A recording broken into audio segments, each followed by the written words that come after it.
we expect a few more people to join in, or is it just the only so many people? Okay, regardless, we'll start at 8:05. Okay, because we have too many things to cover, obviously, and don't want to lose time, right?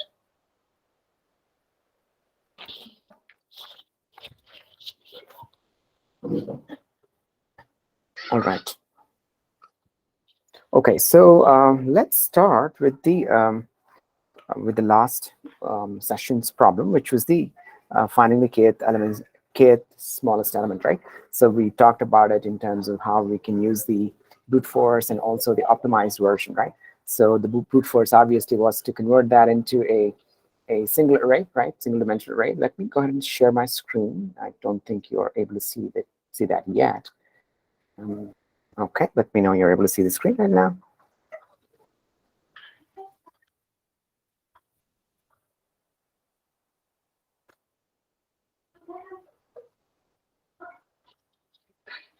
Okay, super. So we looked at this particular thing, right? Are you able to see my screen? All right.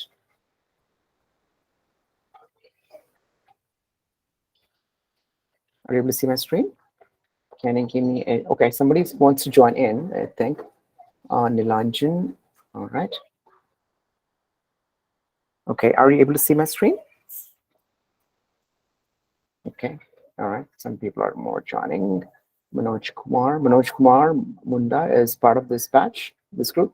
Again, I'm not, okay. I'm going to go ahead and admit. All right. So as I was saying, we were looking at this particular problem, right? And essentially looked at how we can find the kth smallest element, right? So one way was to actually go ahead and convert that into a single dimensional array, right? And then look at the kth smallest element, which is a brute force, right? Which has its own costs with respect to a lot of things, right? In terms of time complexity and all that stuff, right? And space complexity as well, right? So, and then we looked at this particular method using the, let's say, the boundary search on the number space, right? So we looked at, I think it is not this one. Is it this one? Yeah, it is this one, right? So we're looking at the boundary search method here. So let's say we want to find the fifth smallest element where k is equal to 5, right? We looked at the first element, which is going to be the starting element, which is at 0 and 0, right?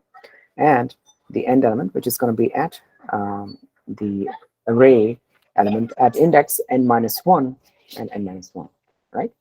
So that's what we start with, and then eventually we look at the mid, which is going to be 3 plus 12, which is 3, the element here 3, and the element here at the end is 12, right?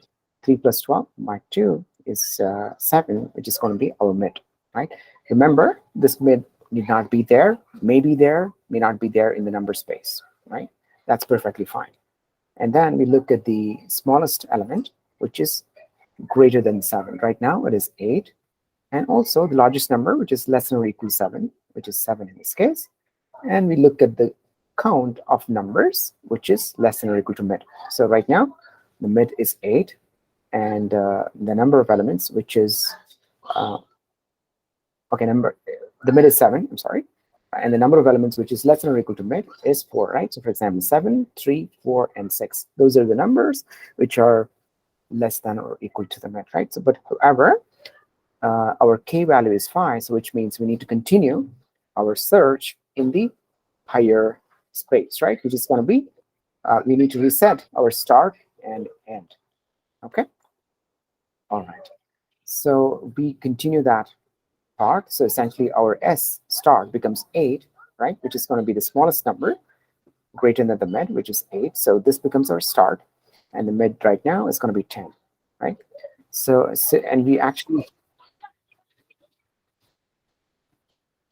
need to admit another person. So Bridget Shom, part of your cohort? Okay.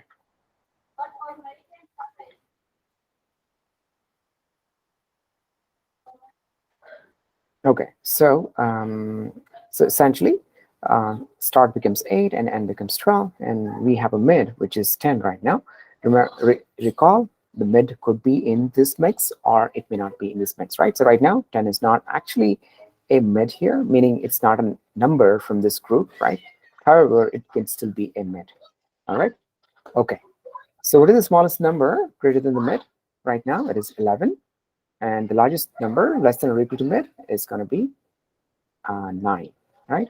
And we have two instances of 9. We can take any of them, right? Okay. And now, what is the count of numbers less than or equal to mid? That's going to be 7, right? So, for example, 1, 2, 3, 4, 5, 6, and 7, right? So, however, 7 is greater than k because we have a k value of 5, right? And so, what do? We search, we readjust our bounds. So, for example, right now we have to readjust this e, right? So, this e should now become the mid, right? Which was the largest number less than or equal to mid. So, that's going to be 9, right? So, yeah. So essentially, um, we make that s as the starting point is 8 and end as 9. Okay, so 9 plus 8 is going to be 17, and 17 divided by 2 is going to be 2. And if you look at the smallest number greater than the mid, which is going to be 9, so the smallest number greater than 8 is going to be 9, either this 9 or this 9, right? And the largest number less than or equal to mid is going to be 8, right? And what is the count of the number less than or equal to mid? That's going to be 5, and this is equal to 5. So the kth smallest element, which is the fifth smallest element in this matrix, is going to be 8. Okay, that's how we arrive at it. Okay, all right. Any questions here, folks?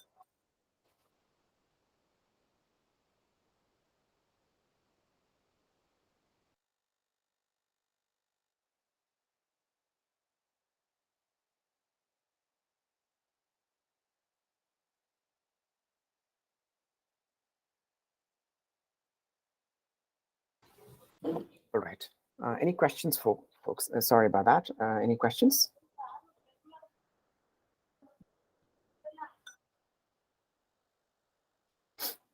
Okay, great. So can we start with the coding part, folks? Can we go ahead with the coding part? Okay, great. So we have a lot of things to cover, as I mentioned. We'll go straight into the coding part, okay?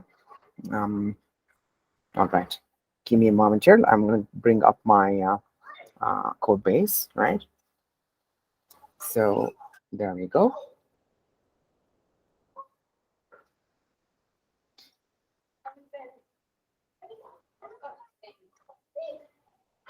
I'm going to close some of these things, right? Okay. And this is going to be part of part 3, and it's going to be find get smallest chess. All right. Collapse the sidebar here. Okay. So what do we do first? Okay, someone else joined. Is it possible for someone to admit the people while I do the coding? Is it possible for you, or is this me that I have to do that? If someone joins, can other people admit him? Okay, all right. Funny Kumar from your cohort. Okay.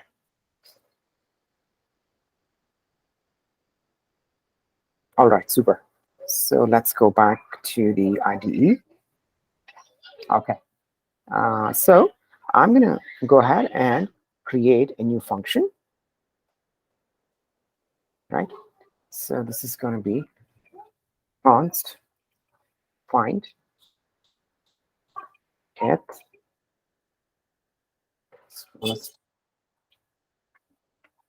element is equal to, and this is going to get an input, which is going to be a matrix, right? It's going to be a two-dimensional matrix, right? And also the number k, which is going to define the which element we want to find from the matrix, right? So this is going to be our initial function, and we'll also write a helper function to do the bulk of our job. All right. Okay. All right. So what do we do? First, we need to identify the bounds, right? So initial bounds would be start, right? And this is going to be matrix at 0. This is going to be our start, right? 0 and 0, the first element, of course, right? This is going to be the smallest element, right? Also, we need to know the end as well, right? So I'm going to say let. So before that, let's actually look at the length of the matrix, right? So I'm going to say let n equal to matrix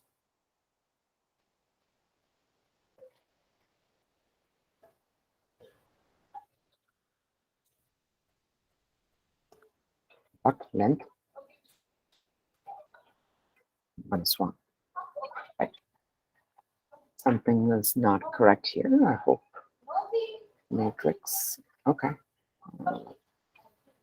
I'm using a different background today, so the coloring is also different.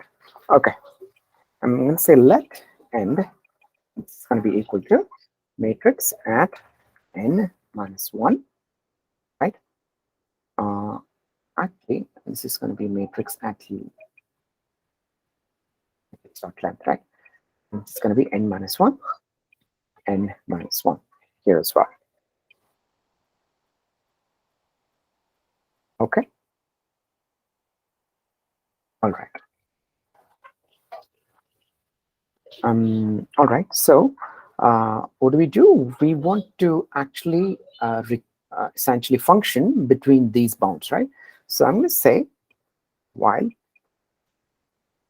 start is less than end, right? I want to restrict my search between these bounds, right? Okay. So I'm going to say let mid. I want to compute the mid, right? So the mid is going to be here, the start plus end divided by 2, right? So I'm going to say start plus end divided by 2. Okay. And we can also make it, more explicit by saying math dot floor, because we want to get the floor when it comes to the let's say rounding off, right? So we don't want the ceil. There is also another function called ceil. I'm sure you're aware of that. We'll be using the math.floor here. Okay. All right. Okay. So this function, right, the calling function, it is going to constitute the overall logic, right? And we'll write that first and then go to the details at a later point in time. Okay. So upfront, right, we will need a couple of things, right? So we have to find out the as we go through this matrix, right? We want to find the let's say the smallest element. Just write it down here. Let's find the smallest element greater than the mid, right? And find the largest element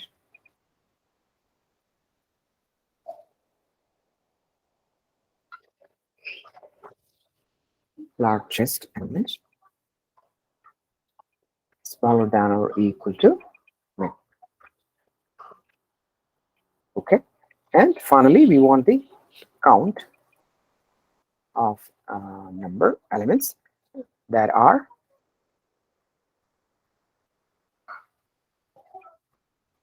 less than or equal to nil. Okay, so these are the three things we need for each iteration, right? And that's how we actually shrink our search space and eventually find out the value of k is equal to this particular thing. This has to be once the k value, right, becomes equal to this count, then we stop our search, right? So if I'm going to write it straight away here, if so let's actually define that function, which essentially gives us this particular these particular details. So I'm going to define a new function here, and I'm going to say call that find. So it has to give us 3 elements, right? One is the count element, and then the smaller element and the larger element.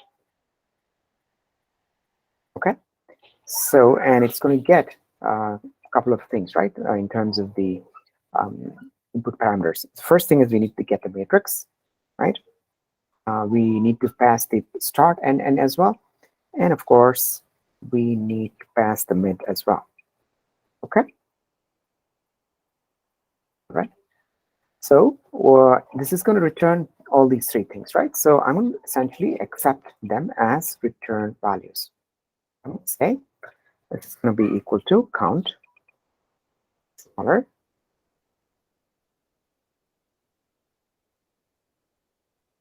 and larger. All right. So and every time we get these things returned, I'm going to do 2 things here, right?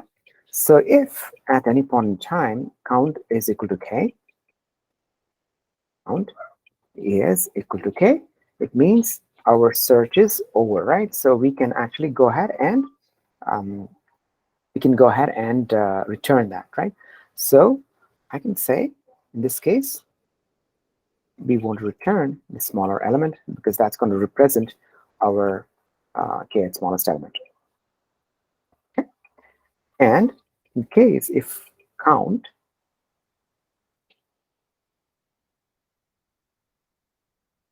is, let's say, greater than k, right? We want to search in the lower space, right? Correct? If count is greater than k, we want to search in the lower space.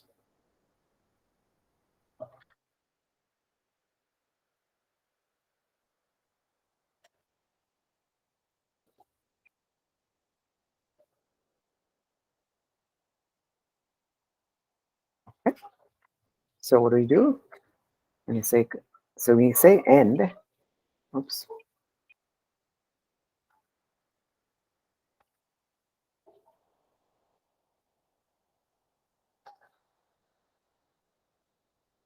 End is equal to smaller, right?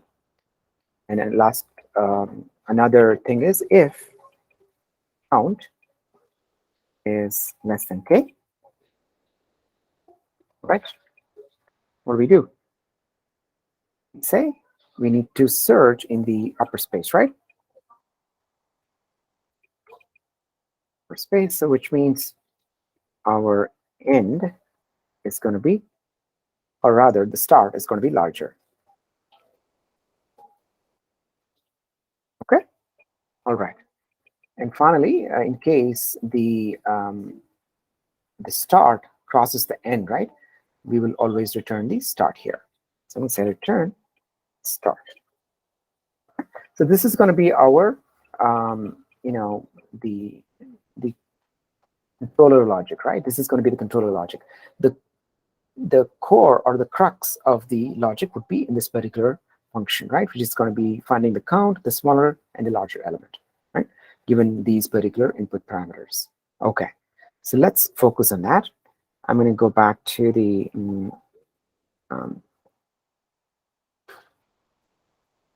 I'm going to go back to the top of this function. So I'm going to say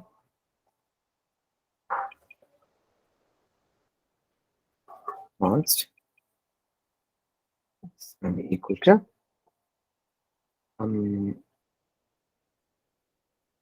so we get the matrix, right? And it's going to get the start, mid, and the end. All right. Okay, great.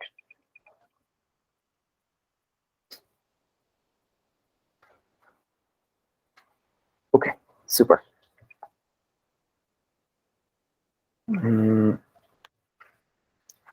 So in here, we'll do a couple of things, right? So we'll define the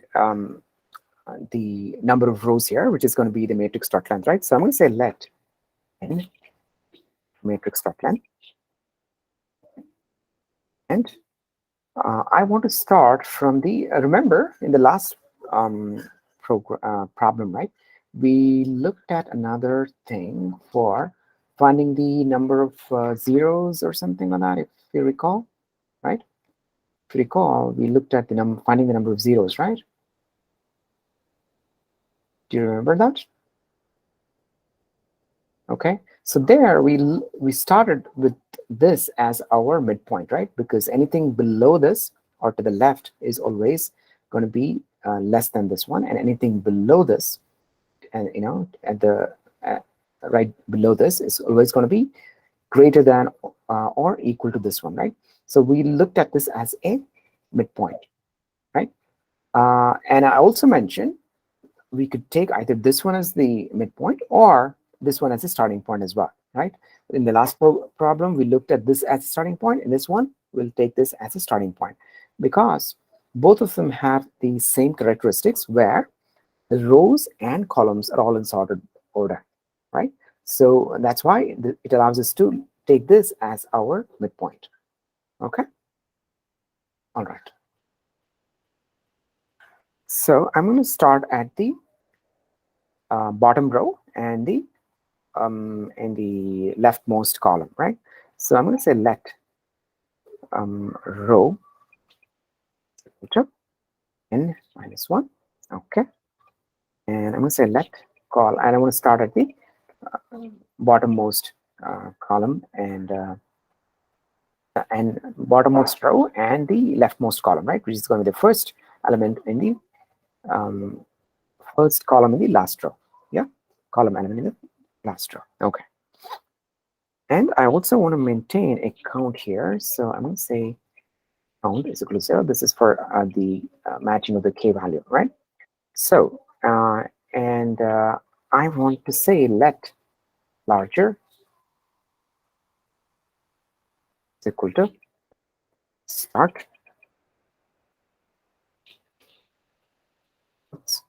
plus 1, and let smaller is equal to, larger is equal to end,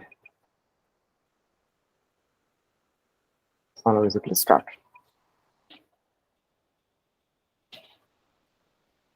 Okay. All right. Okay, there we go.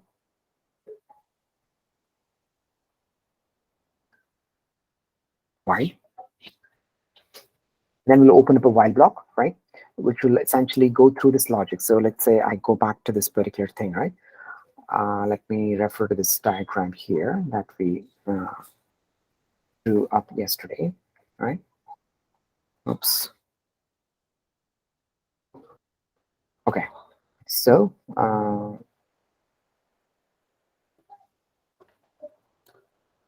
yeah, this is the one, right? So we are essentially starting from S and N is here, right? Start is here, N is here, right? And we want to start from this position, right? And we want to find out the mid and find out how many numbers are less than or equal to the mid, right? Okay, that's what we're trying to do here right now for this particular iteration, all right? And this iteration will continue until we reach the k value here, right? Okay. All right. And so while we are in the bounds, so col is less than n, right? And row is greater than or equal to 0. Remember, our row is at the end, right? So it has to decrease and column has to increase. Yeah. In the earlier case, it was the reverse. Column was increasing and the column was decreasing and the row was increasing, right? Okay.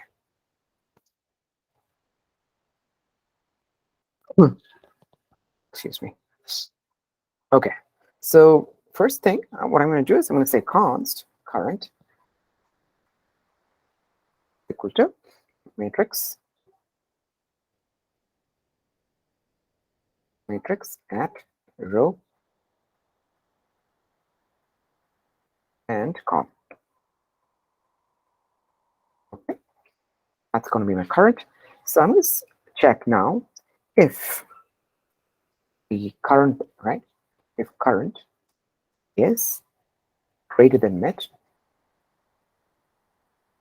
what do I want to do? What do I do if the current is greater than the mid? So the current right now is so the current, right? If I go back to this diagram, current is here, right? If it is greater than the mid right now is 7, right? So 7 is here. So if it is greater than mid, we want to do something. If it is less than mid, we want to do something else, right? So we'll write all those conditions here. So if current is greater than mid, and we also have an else block here, that is the opposite of that. So remember, if it is less than the mid, if the current is less than the mid, we want to essentially increment the column, right? So we want to go to the next column. I'm going to go back here. We're going to go to this column, and we also want to increase the number of the count to the number of rows plus 1, right? So that is what we're trying to do here. It is the same logic that we followed, right? Remember, we followed this logic for the zero, finding the 0 elements or the empty elements in the egg tray. Remember, we're following exactly the same thing here. All right. So I will say count plus equals to row plus 1. Okay. And I want to recompute the smaller element now, right? So the smaller element is going to be equal to, I will take the max now, right? So I'm going to say math dot max, max of the 2, so smaller and the current.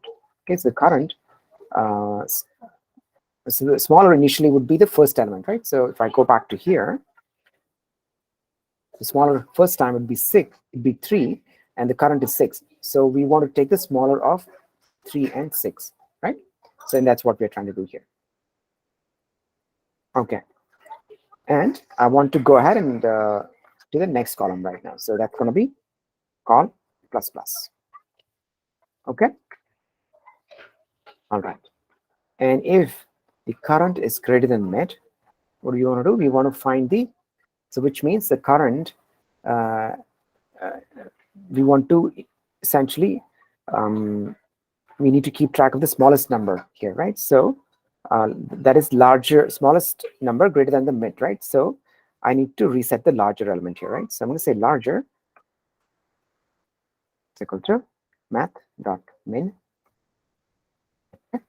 larger and current. We want to take the minimum of that. Okay, and we want to essentially decrement the row. Nice.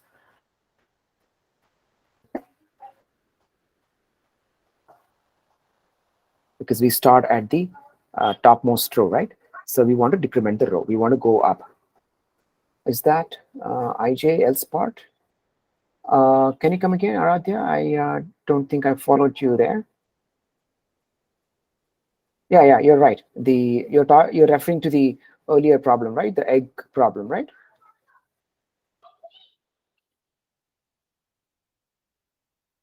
Is that right? Correct. Yeah. You're referring to the earlier problem, the problem that we solved earlier to this, right? Okay. Okay.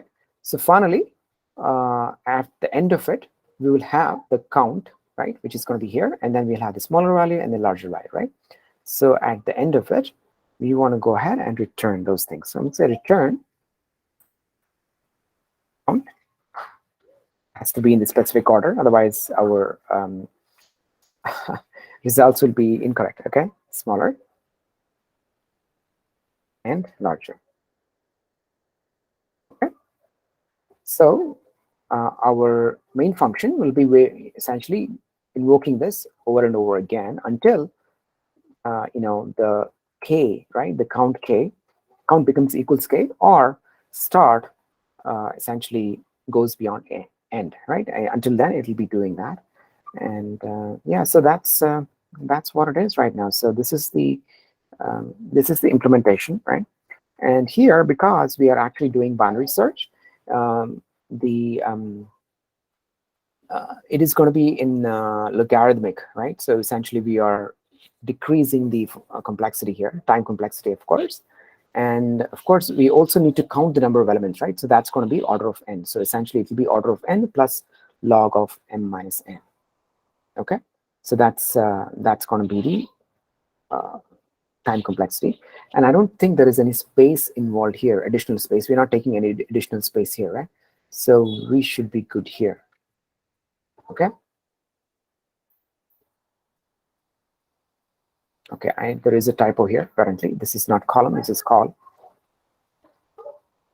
Now they can prove expensive when it comes to debugging. I hope there are no other mistakes and typos, right? Yeah, that's one reason why people are moving towards TypeScript, because it gives you more control over at least the errors at development time. And hope is that it actually gives you more productivity back, right? It increases your productivity. You don't have to encounter errors at runtime and then go back and then revalidate things, right? So have you been looking at TypeScript as well as part of your modules by any chance? Okay. So TypeScript is, again, it's a typed version of JavaScript. It's an additional layer on top of JavaScript. So essentially, when you use TypeScript, right, you will be first required to compile that into JavaScript and then submit it for let's say deployment. It helps in debugging. It identifies the errors or type errors essentially very quickly. You don't have to wait until you actually deploy it to find out about the errors. So that's one advantage it gives you. But I find JavaScript much faster because I can put my ideas in very quickly and then validate those ideas. With TypeScript, you'll be mostly concerned about a lot of types and making sure it becomes very verbose at times. It's just like coding in Java, right? So at least at this point in time, I like JavaScript, but I have to see, if I have to learn TypeScript, I have to learn. There is no other way. Okay. All right. So let's go ahead and, okay, you're not able to hear me?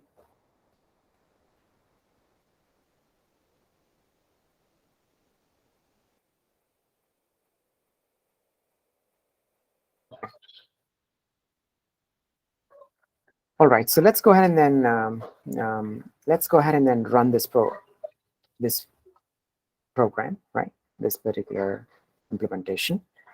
I'm going to go ahead and give it some input here. So I'm going to say const element is equal to, const, this is going to be input.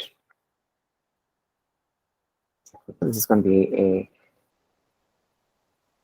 matrix, two-dimensional, of course. Okay, this is going to be 2, 6, 6, 8, yeah. And another one, 3, 7, and 10. And 5, and 11. So if I run this right now, let's say and I will say let k is equal to 5. I want to find the fifth largest element. Could you tell me which is going to be that number from here?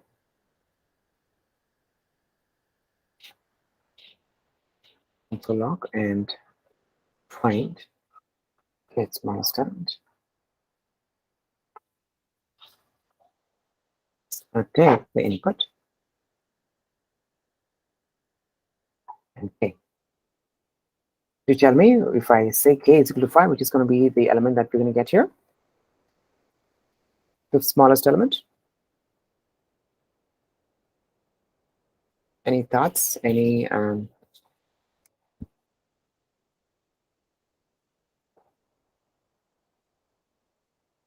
it's going to be 6.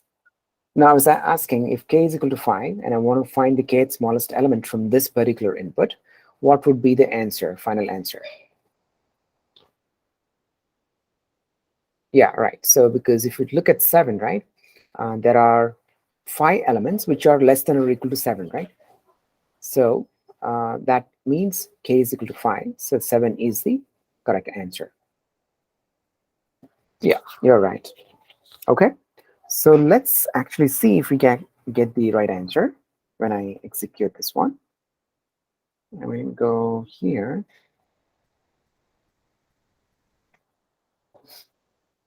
Open a command prompt and set. That'd be better. Okay. All right. I think I should move into SRC folder. It's part 3, I think. It's going to be CD part 3. Okay.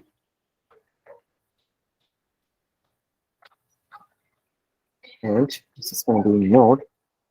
Find kth smallest element. Let's rip it. Yeah, there we go. We got it. Got it right. So let's actually change that to, let's say, 4, right?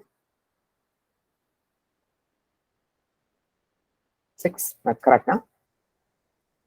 Actually, we can make another another optimization here.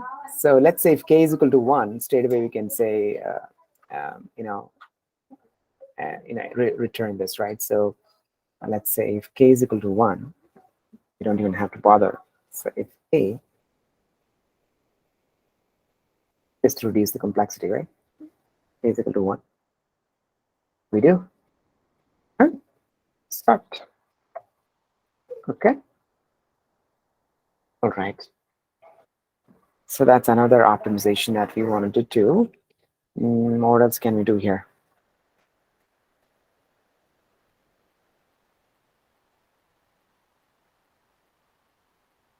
Yeah, I think that's about it, in my opinion. Any thoughts, any questions? Actually, let me make it a little more compact instead of this. Yeah, it's better, in my opinion. Yeah, this is better. Looks better, right? Okay. All right, so can we move on to the next problem, folks?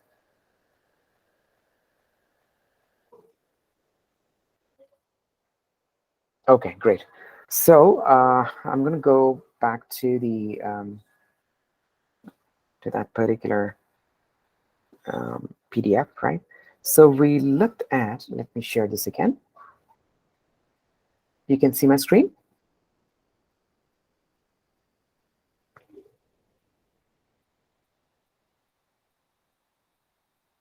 Okay. So if you look at this, right, we got this problem solved, and then the next problem is going to be a very interesting one. Apparently, it's called awesome arrays.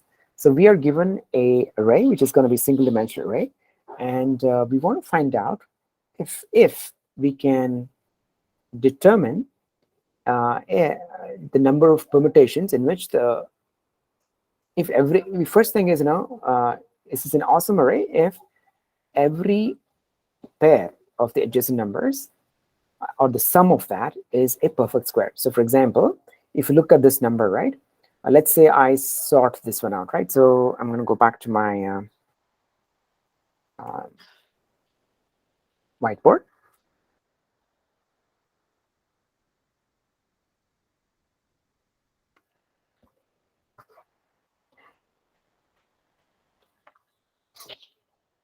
Okay.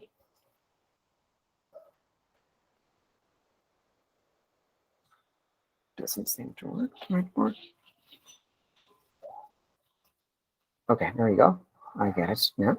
So I have this array, right? That's going to be 1, 8, and 17, right? So I'm taking a simple example just to illustrate the point. So right now, if I take 2 pairs of adjacent numbers, so let's say, and this is at 0 index, 1 and 2, right? So let's say I take the first 2 numbers, right? So 1 plus 8 is going to be 9, right? Similarly, if I take the next two digits, 8 plus 27, I'm sorry, 17 is going to be 25, right? And both of this is a square, this is also a square, right? So this one qualifies to be a awesome array, right? This is going to be an awesome array. All right.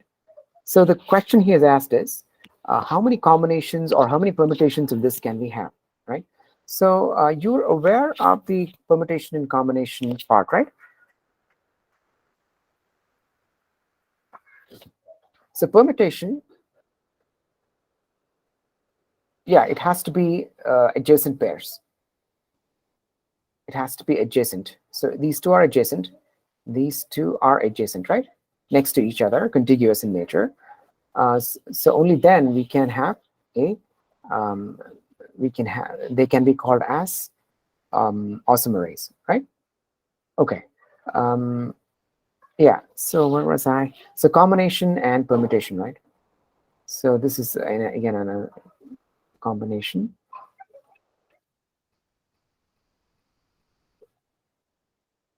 And permutation.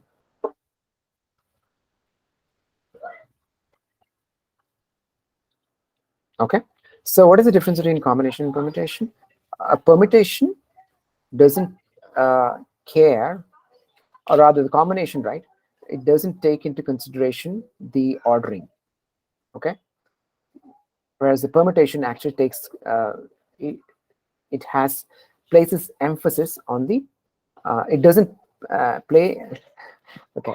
A permutation doesn't place an emphasis on the ordering, right? So even if the ordering is different, it'll take it as a separate permutation. So for example, let's say this is my array, right? This is going to be one permutation, right? And another permutation here would be the reverse of that. So 17, 8, 1, right? So these are two different permutations. However, if you were to consider combination, right, it would treat both of these arrays as the same. Okay, so in combination, you don't have a specific emphasis on the ordering, right? So for example, let's say you are selecting a cricket team, right? It doesn't matter whether, let's say you want to select 11 members, right? 11 members, let's say, right? So you say, let's say you select a bunch of players, right? And essentially whether you place a particular person here in the first position or in the second position doesn't matter, right? Ultimately, as long as this contains 11 players, that is going to be your combination. Whether 11 comes here or 12 comes here, I'm sorry, 11 comes here or 10 comes here, doesn't matter, right? So that's going to be your combination, right? However, let's say you are a selector or you're a captain, you want to essentially look at who can be your top three, right? So let's say top three could be A, B, C, or B, C, A, or B, A, C in this order, right? Correct? So these can be your permutations. Okay, you can choose any of these permutations for your opening top three batsmen. Right, you can send AB as number one and number two, C as third, B and C as number one and number two, and A as third, and likewise, right?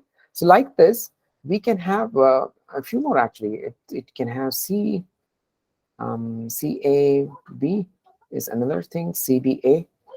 So we can have 6 permutations here, right? Which is the other one? I think I missed one here, ACB. Right?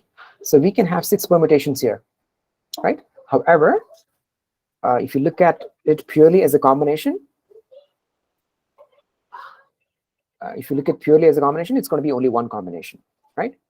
But you can generate these many permutations given that these are your primary batsmen, right? Who can play at number 1, number 2, or number 3, right?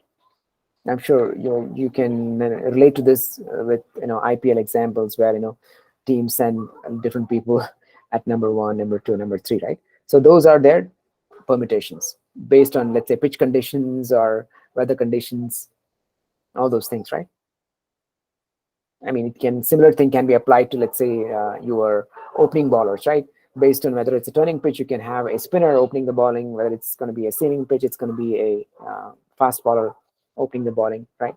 So all those are going to be permutations within a specific combination of players, right? So in this particular case, any questions, guys? I just want to make sure that we are comfortable with this idea of permutation and combination. Okay.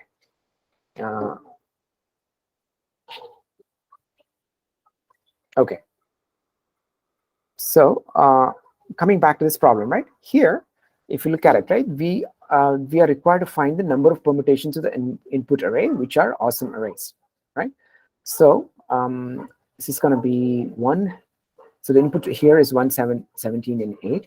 Here, what we would be required to do is we would be required to sort this input array, right? Which is going to, and then look for combinations, right? Only then we'd be able to figure out whether a particular array can be an awesome array. Okay. All right. So in this case, what would happen? Because this is 1, 17, 8, we would be sorting it, which becomes 1, 8, 17, and then we'll process each element. Okay. So there are 2 ways to solve this problem, and I will show you both of them today. Okay. And both of them need recursion to be as part of the solution. Okay. So you would have looked at recursion, right? In your data structure classes. Oh, somebody says no. What was it for? What was the no for?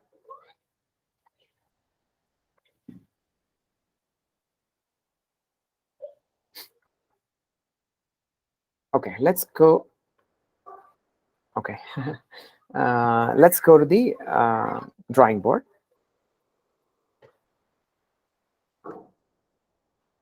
So we are given the array like this, right? So our array was something like this, right?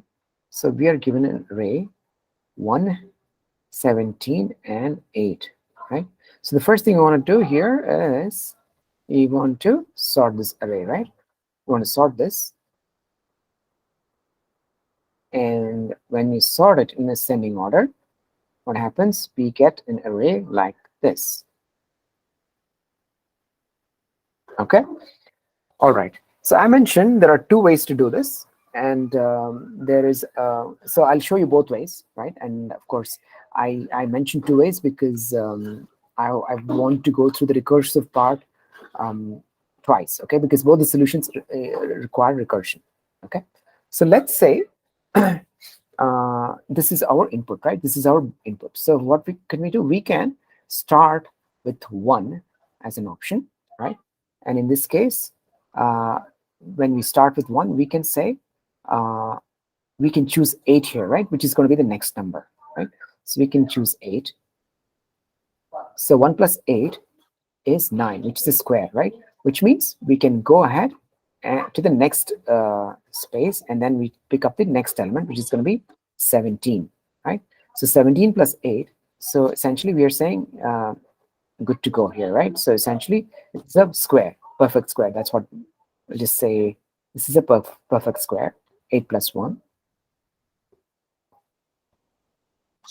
Okay, and then we move to the next one. So here, the next element is actually 17, and this is 8 plus 17. This is also a perfect square. So which means, and then we also reach the end of the array, right? So we can return a 1 here, right? Every time we say that all the elements, all the adjacent elements within the array are perfect squares, we can return a 1 here, right? To our main problem, because this is a recursive call here. So this is our first recursion, right? This is first recursion. This is the second recursion. This is the third recursion. All right. So these are being called recursively, and each and when you hit the base case, this is going to be the base case where we are saying the the last element, right, is at the last index, right? If this element is in the last index, and this happens to be this yields a perfect square, then we have reached the end of our processing, and we can go ahead and return 1 here, right? And then which in turn returns 1 here, and then we can say this is a awesome array, right? This is one of the combinations, essentially. 1, 8, 17 is a combination. And because we are looking at permutations, the reverse of this is also a permutation. Okay, so for example, reverse of this would be what? 1, 8, 17,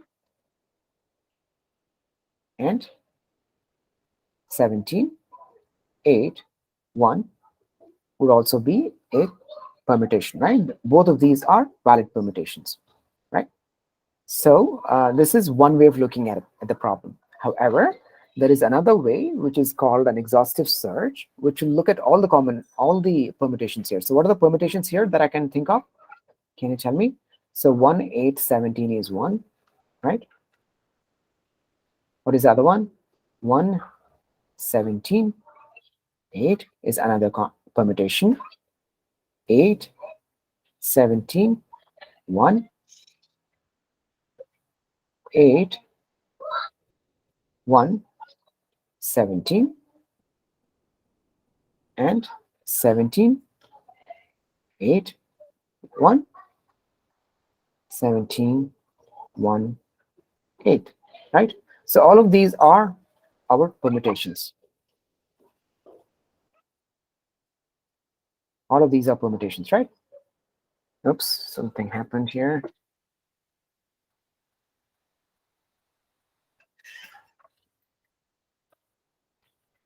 All of these are permutations, right? What happened?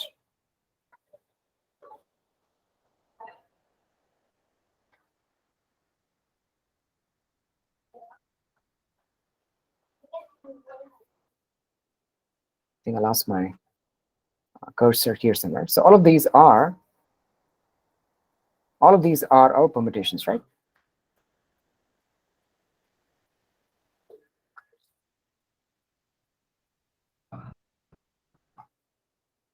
All of these are permutations, correct? So out of these permutations, only a few match, right? So for example, this one is a match, and this one is a match, right? Only these can be our outputs, right? So here we are doing an exhaustive search. Okay, so I'll show you both the options here. Okay, this is going to be again brute force. And it's going to involve backtracking as well, right? Because when we choose 1 here, we can either choose 8 and 17, or we could choose 17 and 8 as well. When we go down this path, right? And when we want to go down this path, we need to backtrack from here and then start from here, right? Similarly, when we want to go to 8, we also need to do a similar thing. We start with 8 at the starting point, go to 17 and 1, then backtrack again, and then start with from 1 here as well. Okay, so it is going to involve backtracking, it is going to involve recursion, and it's going to be a brute force method. Most of the backtracking related solutions, they are brute force, and they're very expensive actually, because they look at all possible combinations, okay, and finally find out what actually meets their criteria of that particular problem. Okay, all right, can we go ahead and then start the implementation? Any questions, folks?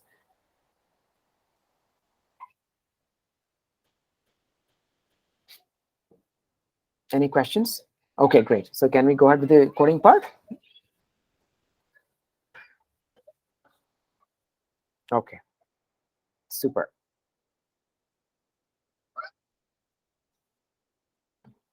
All right, so I'm going to go here and make another. Okay, this is part of part 3, right? So I'm going to go ahead and create another over here, file here. I'm going to say awesome. Thank goodness. So what can we say? Find permutations. I think that would be the appropriate one, right? So find permutations. And I'm going to call this _1 because we're going to have 2 solutions here, right? So I want to make sure differentiate between the two of them.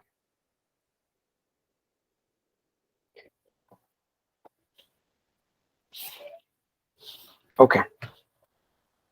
All right. So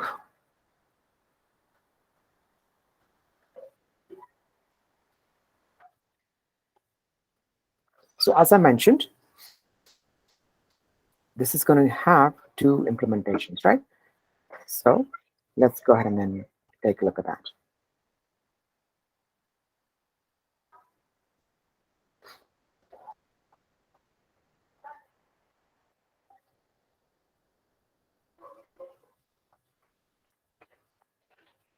So I'm going to define a new method here, new function, const find permutation,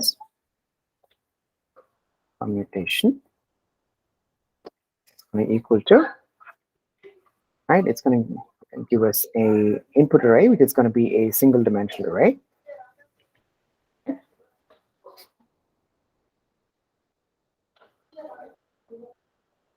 Okay.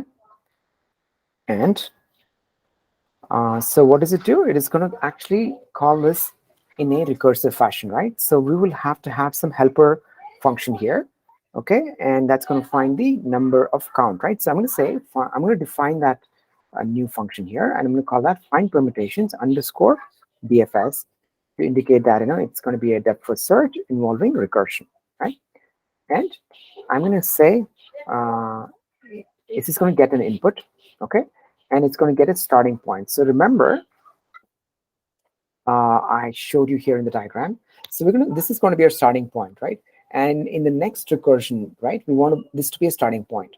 And then so essentially when we start from here, we want to check whether this element and this element is going to be the sum of that would be a perfect square, right?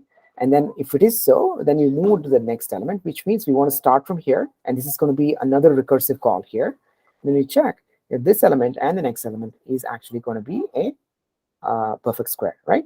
So that's why I've actually defined a starting point here, okay? So I'm going to say this is going to be 0, right?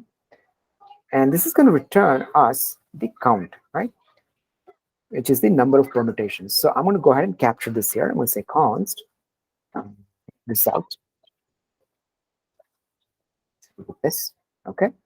And remember, this is only we actually got, if I go back here, with this particular thing, right? We got one permutation. However, we also know that the reverse is also true, right? Which is 187 and 1781.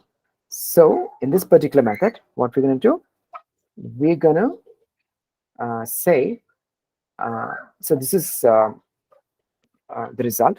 And if the result is not equal to 0,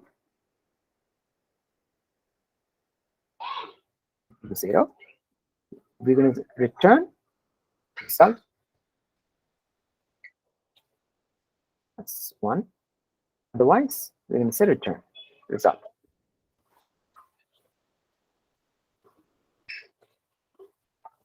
Return result, right? Are you getting it? Why I did this? I'm first going through a simplistic solution, and then we'll go to the backtracking part. This is not going to involve any backtracking here. Okay. Okay. So I'm going to go ahead and then define this method here, and that's going to be const find underscore permutations DFS. It's going to be an arrow function, and it's going to get an input and it's starting index, right? I'm going to call that start, and if nothing is given, I want to start at 0. Okay. All right.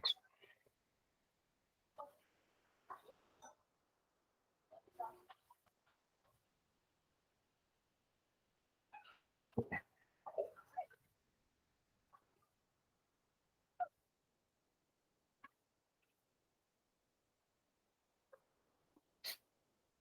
So it's the same function that we have here. Okay. So let's go ahead and check what we can do here. Okay, so first thing is we need to define the base case here, right? So define the base case, right? Which is very, which is what drives every recursive solution, right? If you don't have a base case, what happens? What happens if you don't have a base case? Any idea?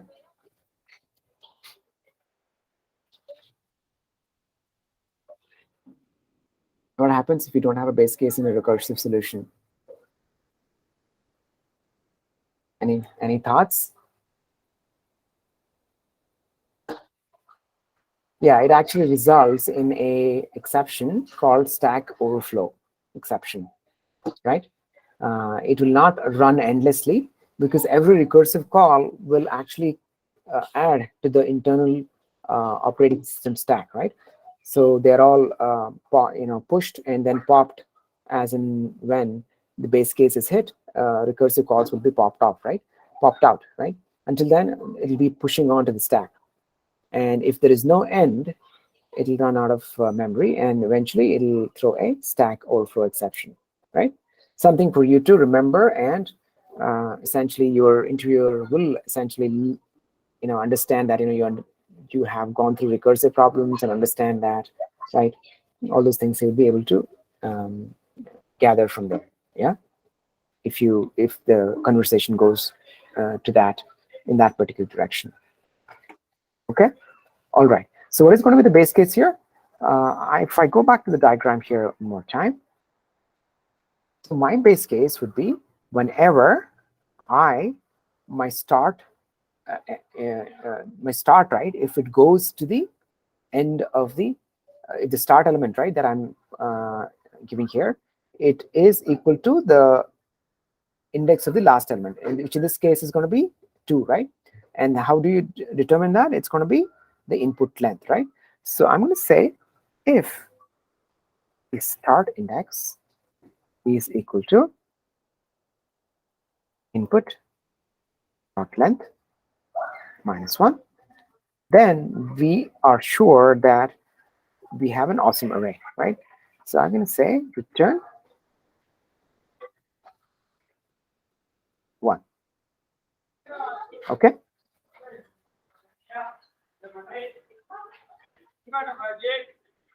Otherwise, this is going to be our base case. Okay. So what do I do here? And then you also need to find the number of permutations, right? So I'm going to maintain a variable here. I'm going to call that count, and I'm going to essentially say initialize that to 0, right? That's number of permutations, that is. So this is nothing but the number of permutations, right? Okay. So what do I have to do here first? I want to check, right? Given this particular let's say array, right? So let's say I'm given this array 1, 8, and 17. So I want to check if 1 plus 8, they are a perfect square, right? If the 1 plus 8 itself is not a perfect square, I want to go ahead and say there is nothing else to do here, right? So I'm going to say if I'm going to define another method here and say perfect square.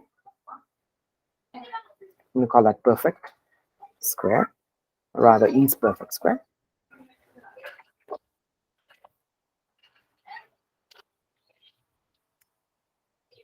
Okay, and it's going to get 2 elements, right? So one is the input at the start. Okay, so I'm going to say input at start. Okay, and the next element, which is going to be input start plus 1, right? So if this is a perfect square, then I want to go ahead and do the next recursive call, right? So what do I do? If this is a perfect square, I want to call this function recursively, right? So I'm going to say find permutations underscore DFS, okay? And here it's going to be, we'll be passing the input here. And what is going to be the start? It has to be start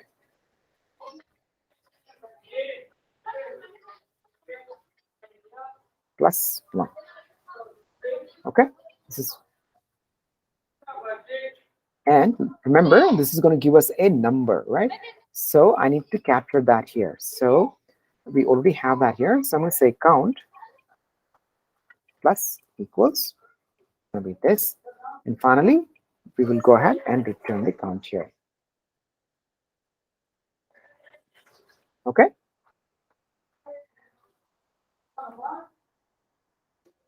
All right. Plus equals. Okay, that should take care of that. So this is how it's going to be. All right. Any questions, folks, so far? And of course, we need to define this method, which is going to be isPerfect square. And that should be straightforward. So I'm going to say const isPerfect square. It's going to get two numbers, num1, num2. All right.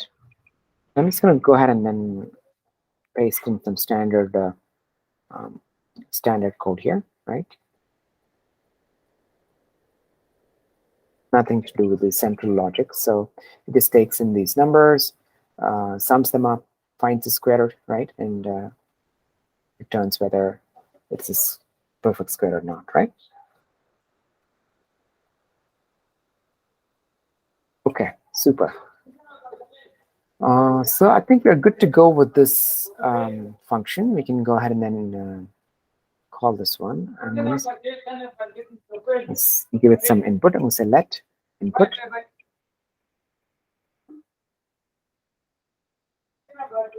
is equal to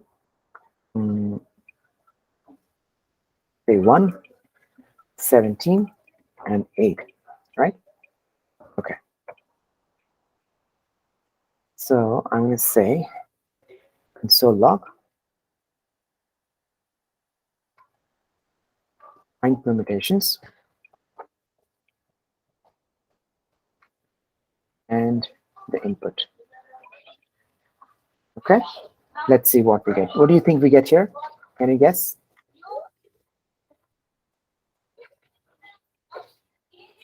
What will you get here? Any idea? You want to run it and find out?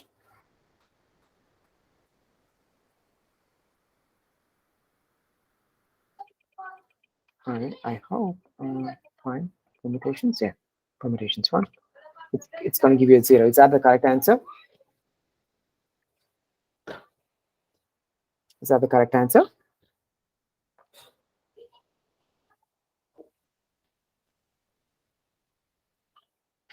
No, it is not the correct answer, right? And there is a reason why it is giving us a 0, because we forgot to sort this one out, right? We wanted to sort this. Remember, I actually said we're going to sort this one, right? We didn't do that. Agreed? So I'm going to go back here and then sort this input before it actually gets submitted, right? So how do I do that? Input. So you've looked at the sort function, right? How it works. It's going to get 2 arguments, and if you want to sort it in a, let's say, ascending order, let's say A minus B. Okay, this is how it would work, and this is going to be an in-place sort, right? Which means it doesn't take extra space. Okay, most likely it is a quick sort here that we are doing, that we are working with. Okay, so what do you think should be the output this time around? Any guesses?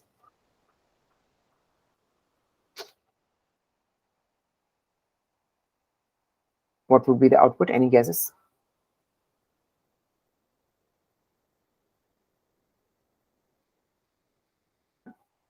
No. We mentioned that, yes, we will actually get a 1. However, we will add a 1 to it because the reverse is also true, right? And that's what we're doing here. If the result is not equal to 0, we return a result plus 1, right? Otherwise, we return the 0 result itself, right? Okay, let's go ahead and then run this one, and we get 2, which is the right answer. Okay. All right. So what is going to be the time complexity here? So we have obviously some sorting here, and that's going to obviously be put here. So this is going to be time complexity. It's going to be order of the sorting algorithm itself, which is going to be n log n, right? N log n, right? And we do recursive calls for n elements, so that's going to be n as well, right? We have n recursive calls, actually n minus 1 recursive calls, I would say, because we don't, when it comes to the last element, we don't necessarily process that because it will be processed as part of the previous recursive call, right? Because we are looking at adjacent, right? And what's going to be the S here, which is going to be the space complexity. That's going to be order of n, because at any point in time, we'll have n, calls on the recursive stack, right? That's going to be order of n as well. Okay? So this is going to be a simplistic solution, and we'll come to the more interesting, more that includes exhaustive search based on recursion and backtracking in the subsequent solution. Okay. Okay. Somebody was actually trying to join. Let me. Right. Okay. All right. So any questions, folks? Any questions that you may have at this point in time? Okay, super. I'm very happy that you're following along because these are all interesting concepts. Plus, it also requires a little bit of background information in terms of how the recursion works and stuff like that. So I'm happy that you're able to follow along. That's really nice to know. Okay, all right. So it is 9:15 right now. If you want to take a dinner break, let me know, and let's make it a short dinner break because we have, I think, 3 more problems to go, right? So yeah, actually, Aradhya, I haven't done that yet, unfortunately, because I've been a little tied up in other things. But I'll do that before this particular session, or not this particular series finishes. Okay, I'll make sure that I'll send you those details. Yeah. Hope you don't mind. Bear with me here. Unfortunately, it's been a very hectic week last week. So, all right. Okay, so what do you want to do? You want to take a quick break and come back in 10 minutes? Yeah, I totally understand what you're saying. Okay, so do you want to take a quick break and then come back? Is that what you want to do? Okay. What time you want to come back?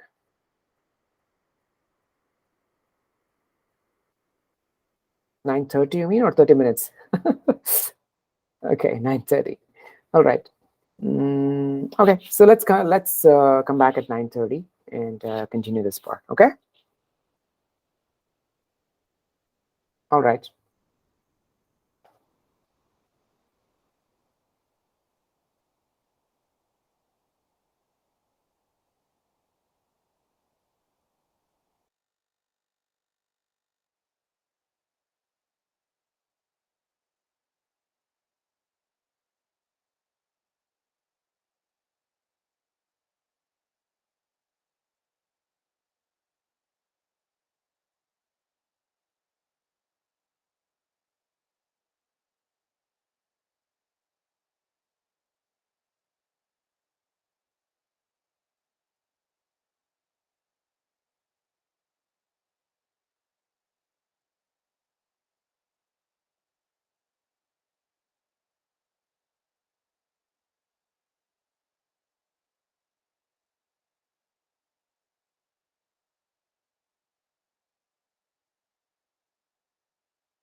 Hello, everyone.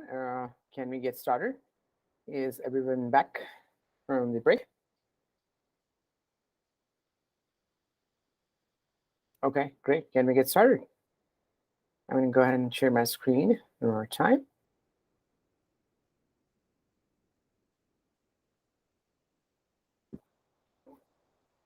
Can you see my screen right now? Okay. So let's go ahead and then look at the other option, which is going to be our same solution. I'm sorry, different solution, but same problem, right? Okay. So I'm going to call that find permutations -2. Okay. Find underscore permutations underscore 2.js. Right. Okay.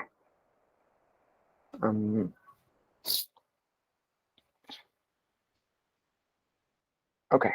So in this particular case, right, we will look at, as I mentioned before, we will look at all the options, right? So we will start from 1 and go to 8 and 17, and then we come back to 8 and then look at 1 and 17 and all these options. So essentially, it's going to be an exhaustive search, which is going to be based on recursion and, of course, backtracking, right? So let's go ahead and take a look at that in terms of how we're going to do that. So if I have to, take an, let's say, a diagrammatic, if I had to look at it diagrammatically, right? Let me draw that for you. So we have these elements, right? So essentially 1, 8, and 17, right? So we can start with a 1, right? We can start with a 1, and this was going to be its own recursive call. This is going to be, we can start with an 8, right? And we can start with a 17, right? So we have a branching factor of n, which is the number of elements, right? So at 1, we can choose 8, or we can choose 17, right? And at 8, we know, and then so essentially at 8, we know that these two are essentially squares. So we can go ahead and choose 17 here again, which is going to be the last number, right? Here, this is not a square, so essentially it comes back with a 0 straight away. It comes back with a 0, right? And at 17, both 17 and 8, when added, they become a square. So at this point in time, this is going to hit our base case, right? So we can go ahead and return a 1 here, right? Oops. This is going to return a 1. And from here, this is going to return a 1, right? Okay. And of course, this is going to return a 1 here as well at the calling point, right? This is going to be 1. Oops. I don't seem to draw today. Okay, this is going to be 1. Similarly, we can look at 8 as an option. At 8, we can choose a 1, right? Since 8 plus 1 is a square, right? We can go ahead and choose the next number, which is going to be 17. However, 17 plus 1 is not a square, so it's going to return a 0. And this is going to return a 0 as well, right? So, and here we can go ahead and add it to our final count. This is going to be 0. And another option here at 8 is going to be 17, right? 8 plus 17 is a square, so it's going to go ahead and choose the next number, which is going to be 1. However, 17 plus 1 is not a square, so it's going to return a 0. This is then going to return a 0 as well. And we have a 0 here, overall 0 here as well. Coming back to the last column, or the last choice that we can make here. So let's assume that it's actually here. Let me use the eraser.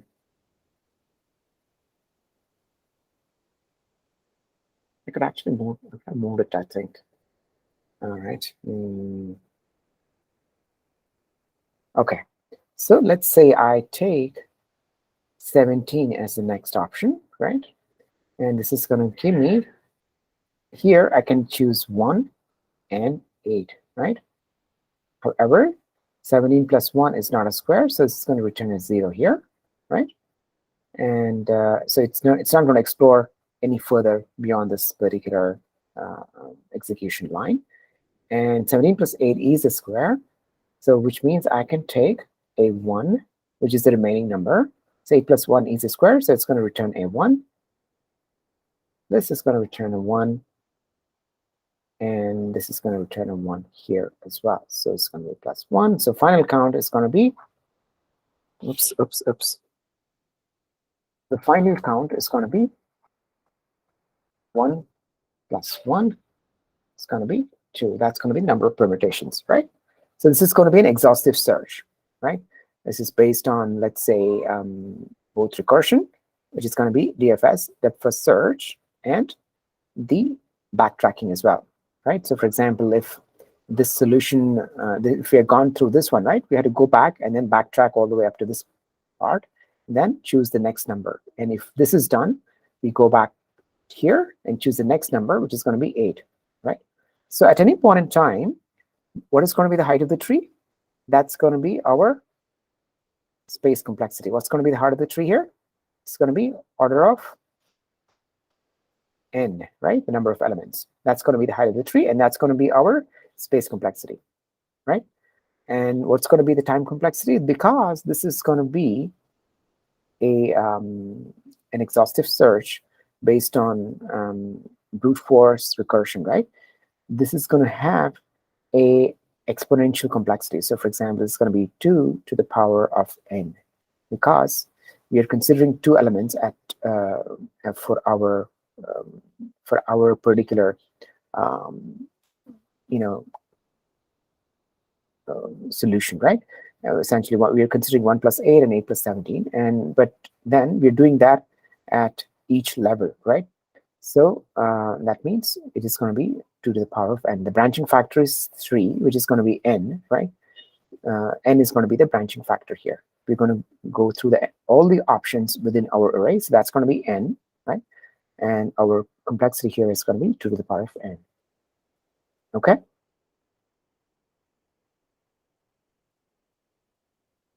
All right, so this is going to be exponential complexity, and these are very expensive problems actually, because for longer inputs, right, this is going to essentially really shoot through the roof. So for example, let's say this is ON solution, right, and this is let's say ON square solution. This is ON cube, let's say. 2 to the power of n is going to be something like this on a graph.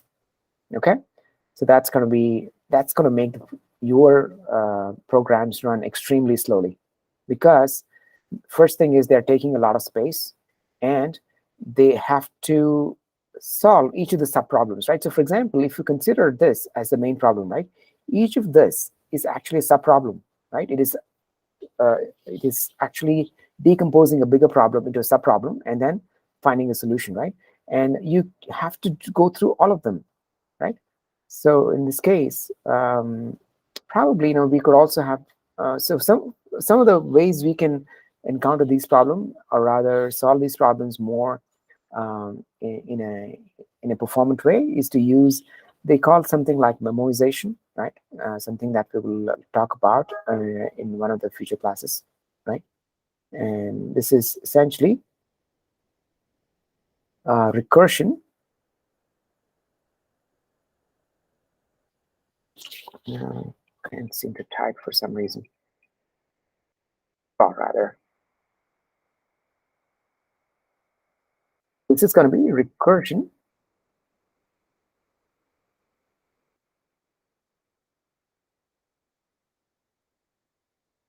plus caching. Essentially, we are reusing some of the results of our computation. So for example, if you look at this, some of these branches, right? So here there is nothing that's reusable. I don't think so, because all of these paths are very unique in nature, right? So I don't see anything that's reusable at this point in time. So essentially, this is an exhaustive search problem, where we are trying to find out all the possible solutions and looking for the right answer out of those possible solutions, out of those possibilities, essentially permutations, right? So right now we have 6 permutations, right? And out of that, we have 2 permutations that actually match our requirement. Okay? All right. So I'm going to go back to the code base here again, and I'm going to start coding this one up. And let's see where it's going to take us.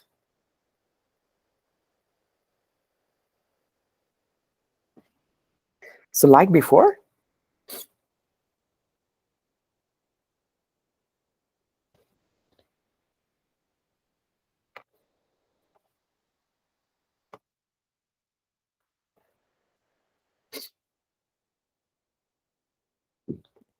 I'm going to say this is going to be, I'm going to retain the same kind of method signatures. So I'm going to say const right underscore permutations.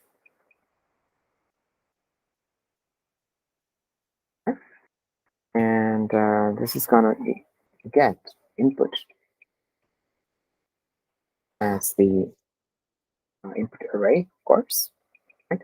And this is going to call a DFS recursion method, right? I'm going to call that the same thing, actually, find, find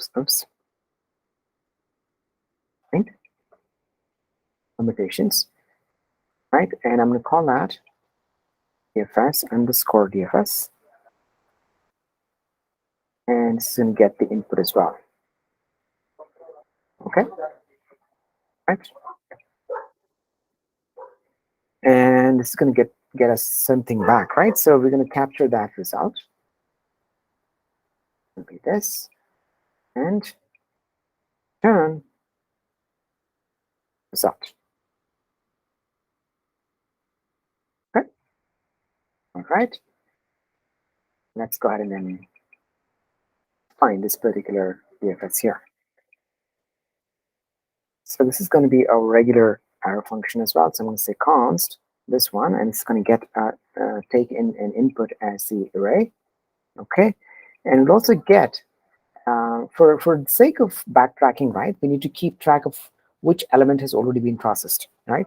So I'm going to have a new. I'm going to accept a new object here. I'm going to call that a set, right? I'm going to maintain that information as set. So I'm going to say call this as seen, right? If I want to check if this particular element is already seen. So I'm going to say, or it could also be called visited. I'm sure you'll be more familiar with this term. I'm going to say visited. If a particular element is already visited, I want to make sure I capture that here. And this is going to be a new set. Okay, and I'm going to default that. So in case I don't pass anything here, that would be the default empty set that it's going to consider. Okay. All right.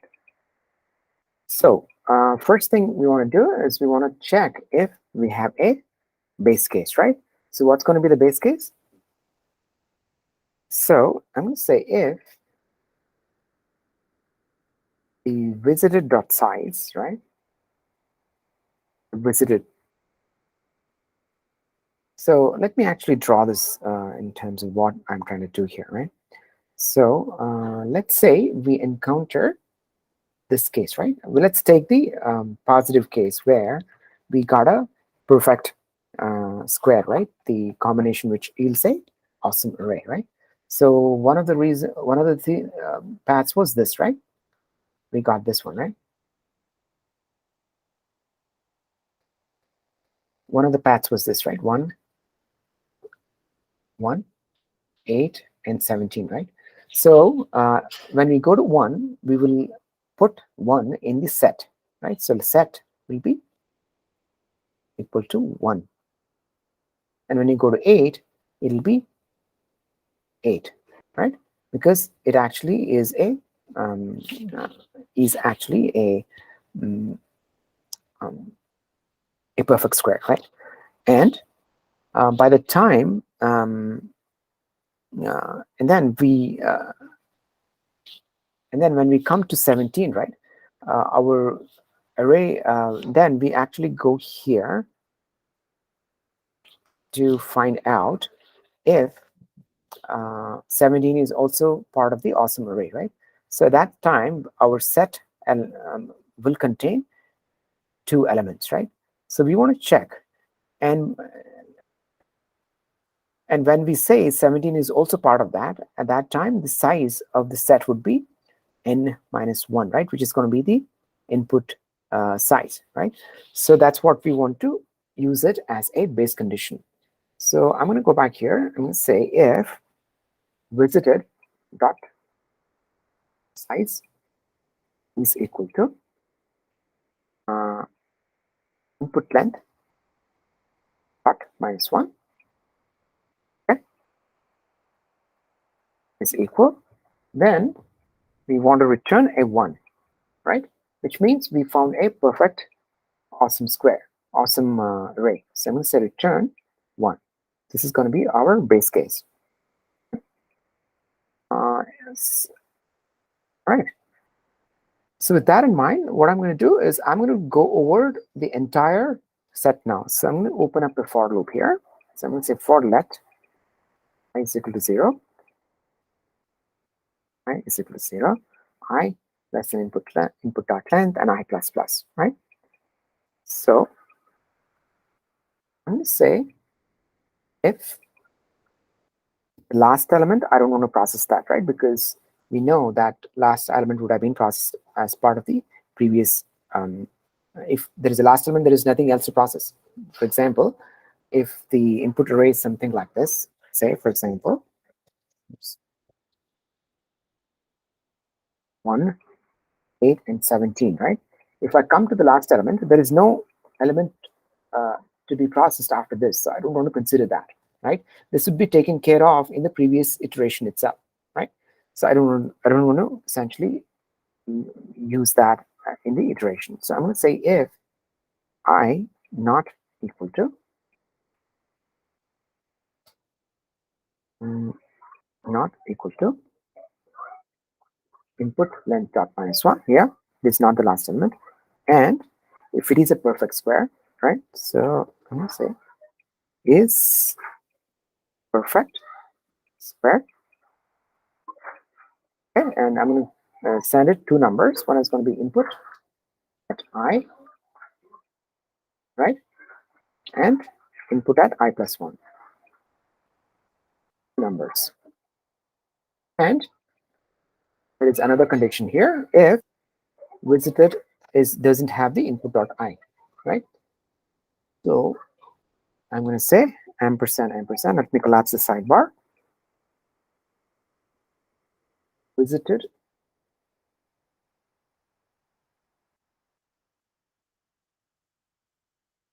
dot has input I, right? And this has to be right. This has to be location. If it is not there, only then we will go through and process this one, right? So what do I do in this case?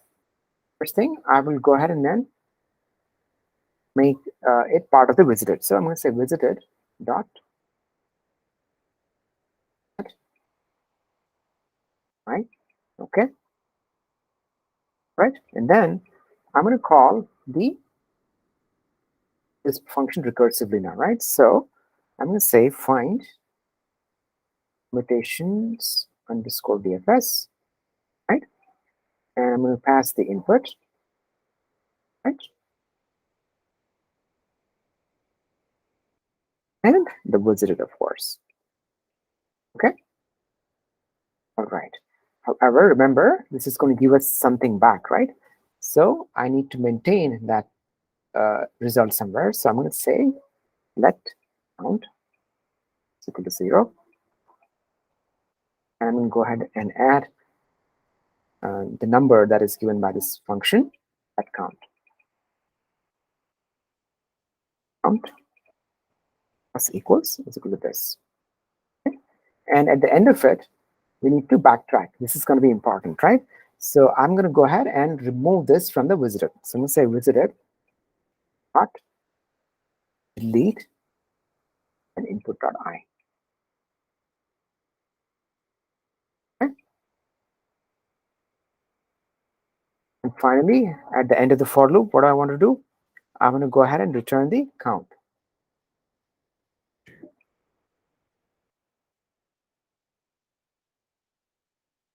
Maybe I'll just make it permutations. I think that would be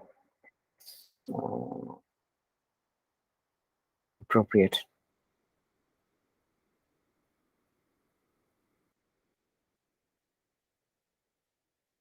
Okay.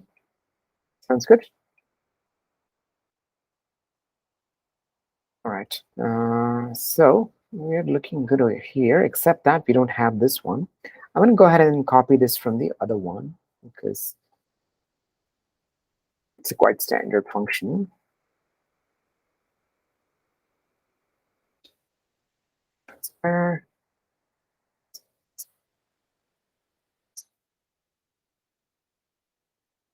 Okay, looks like we are looking okay here. I think we should be good to run this right now. Okay. Right. So I'm going to say, let's actually get the same input. Remember, we're not sorting here. That's going to be one of the key things, right? So I'm going to say let input equal to 1, 17, and 8, right? All right. So console.log find mutations, right? Okay. Let's go ahead and then execute this one now. Okay. Let's go ahead and execute this. It's going to be node find underscore permutations. Let's see, we got a 0. Why? That's interesting.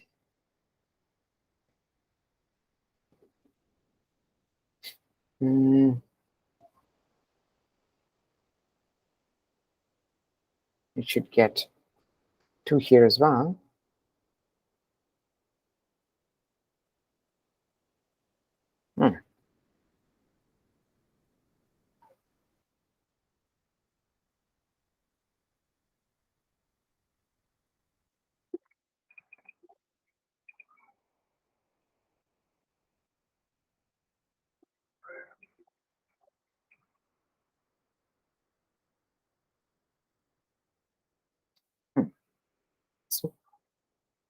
Did we do some mistake somewhere?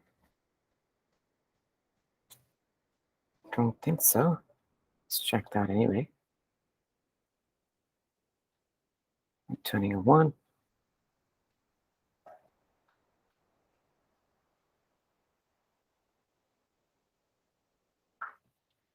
Okay. Okay, no problem. So we'll go ahead and then debug this. Shouldn't be an issue.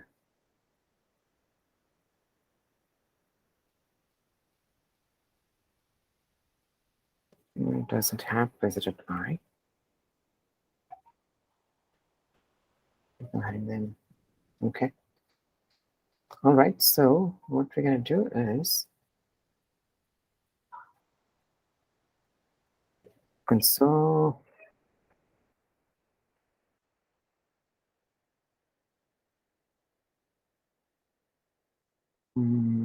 permutations, right? Need to say, we'll say visited and permutations. I think let's go ahead and then do this. Do some, and we'll also log the permutations here. Console log.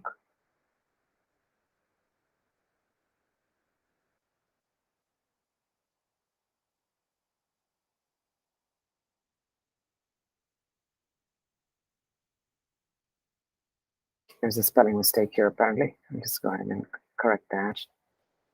DT.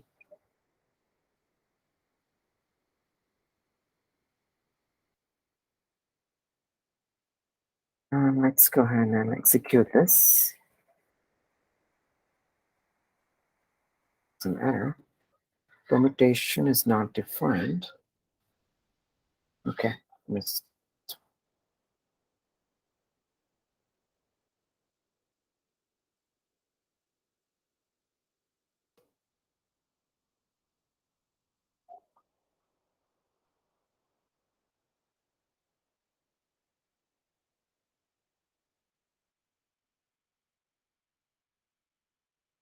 set 0, set 1.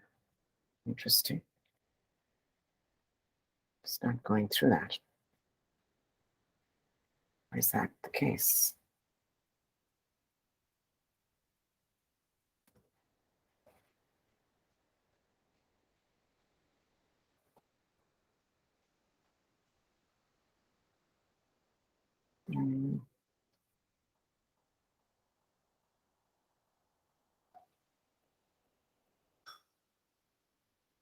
Going through the only other things.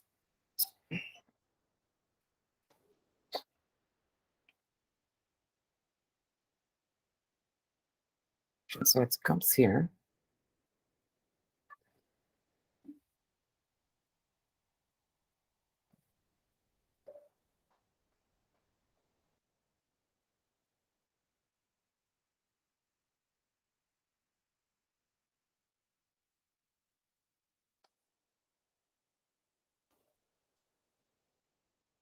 Is it here?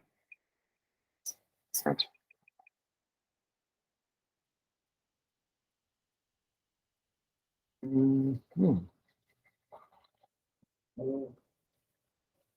Is it dead?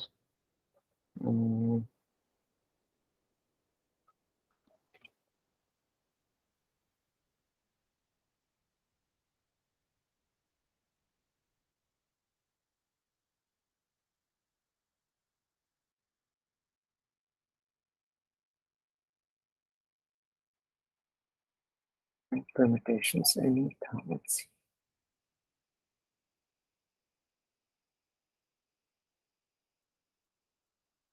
Oh, this is incorrect, right? I gave a start. Okay, sorry. I'm in the wrong one. Let me close this one.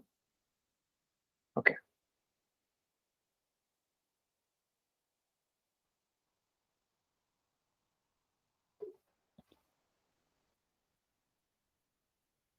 So that is correct.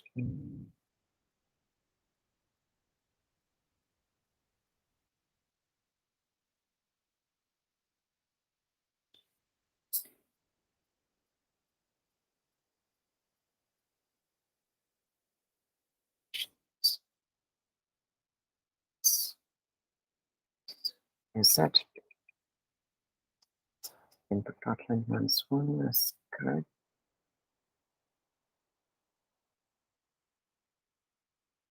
I not equal to input dot length -1, and it is perfect square. Okay. Input I plus 1, and visitor has put i's false.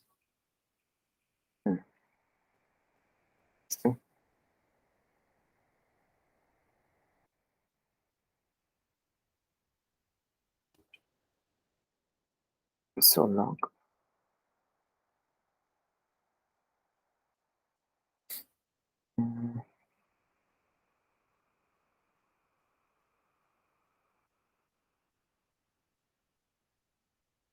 data.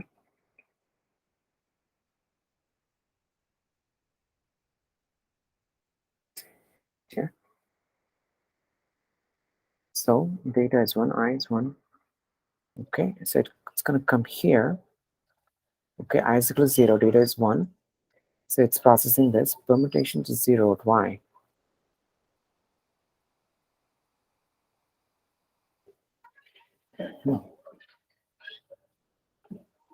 Should have actually gone for 6 permutations. Backtracking has a problem here, in my opinion.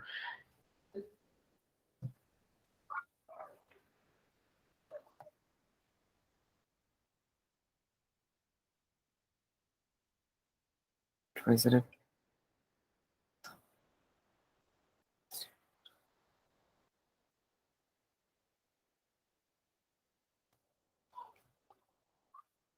What am I missing here?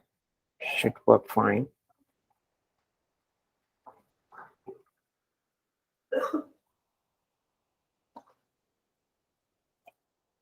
See, so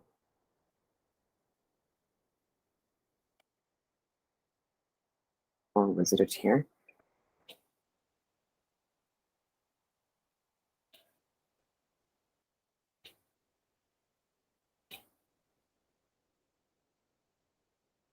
Let's see what happens here. Mutations gets 17.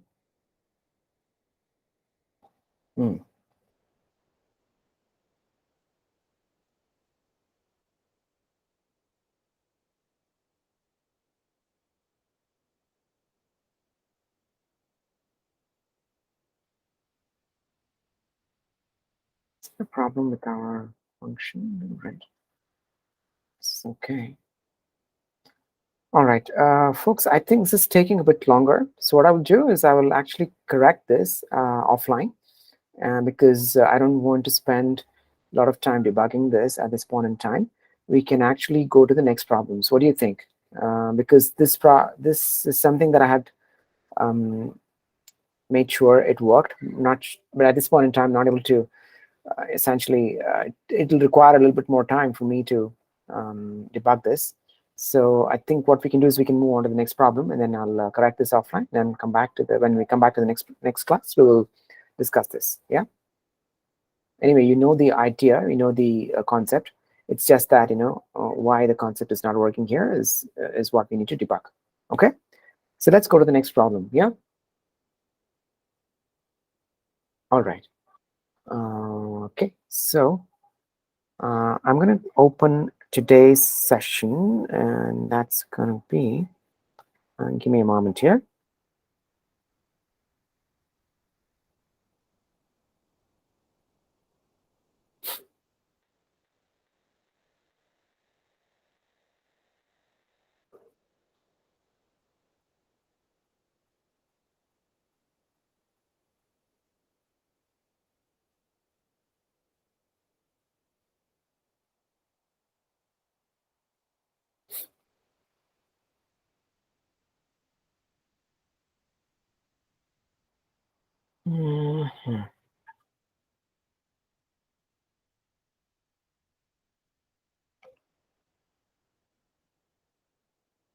So let me bring up today's session right?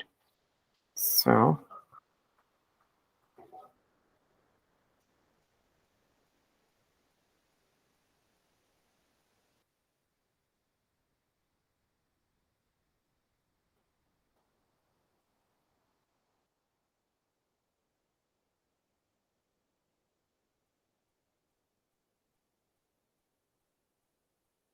okay. All right, let me bring it up here. You can see my screen, right? So we have 4 problems here. One is the 2-city scheduling. Other one was, I think, yeah, some multiple problems here. One was the city scheduling, and then the 3-sum closest. And next one would be this one, which is the coin chain. Again, a dynamic problem. So, and then last one would be the sorting problem, I think. Yeah. Okay. So we'll try to get through at least 3 problems, today. And then if for the last one, we'll probably move to the next class. Okay, make sense? Does it make sense? Okay. All right. So first, let's go to the next to the problem at hand here. So a company is planning to interview 2N people, given that they are going to be interviewed in 2 places, right? So this we are given a cost array, and we are given a cost of flying a person to each of those cities. So there is a city A and there is a city B, and we will be given an array to fly a person to a city A or to city B from his origin, right? So we want to know, and we also want to have equal number of people. So they're saying it is planning to interview 2N people, and we want to have equal number of people in both the places, right? It shouldn't be like, we have 3 people in one place and 1 person in another place, right? It has to be equally distributed across 2 destinations or 2 locations, right? So how can we do that is the question. So let's actually take a look at the input that we have here. So if you look at it right now, this is going to be the input. So 10 and 20 represents flying a person to city A and to city B. So it costs 10 rupees to fly a person to city A. Let's say that person could be John, and to fly a person to city B, which is going to be 20 rupees. Similarly, they have other numbers here. Let's say you want to fly in someone else, it's going to be taking 30 rupees to, let's say, city A, and 200 rupees to city B, and similarly 450, right? So let's actually to tabulate this information, right? So I'm going to go back to my drawing board and capture some of these details, right?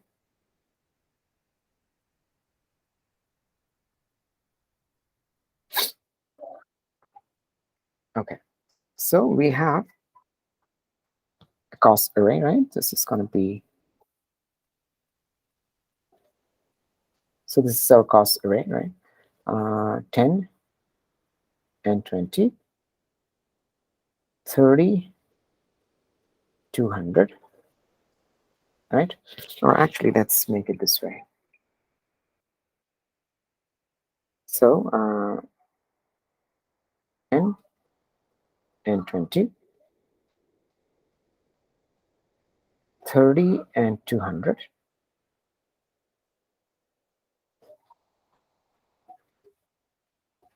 400 and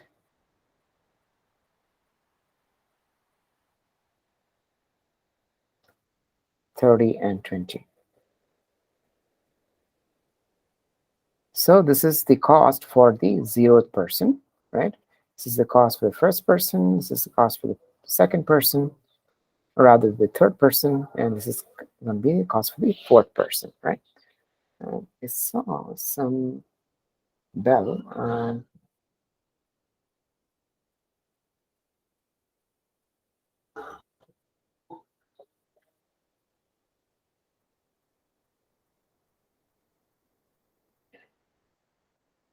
Okay, So these are our cost array, right? And this is the cost of flying to city A. This is the cost of flying to city B. Similarly, A, B, A, B, A, and B. Okay. So if you look at it, right, so there are two conditions here. There has to be an even number of candidates here, so which means it is 2n as indicated, right? So right now we have 4 people, right? Or right, and both of them. So we have to send 2 people to city A and 2 people to city B, right? And the overall cost should be minimum, right? So if you look at this right now, what makes sense? So if you look at it, person, let's say we send person A to, let's say, city A, right? So that's going to be 10. Second person to also to city A, so that's going to be 30, right? And where can we send the third person? City A or city B? So that's going to be city B, right? So this is going to be city A. Then we're going to city. So if you look at it visually, right, it takes less money to actually send this person to city B. So the cost here is 50. Similarly, it takes 20 rupees to send it to city B, which is so we'll take the lesser of that. So we're going to say we'll go ahead with 20. So overall, if you look at it, right, so this is going to be 40, this is going to be 70, and this one is going to give us an overall cost of 710, right? So we can we have to look at the lowest possible cost, right, and send people equally to the different destinations that we have, which is going to be 2 destinations here, right? City A and city B. Okay. So again, this was a visual representation, but how do we actually arrive at a possible solution is a question here, right? So what we can do here is that we can find the diff, right? We can find the diff of this each of these numbers. So for example, A minus B for each of these costs. So in this case, the diff is going to be, so this is the first one. So 10, 20. A minus B here is going to be how much? Minus 10, right? And similarly, 30 and 200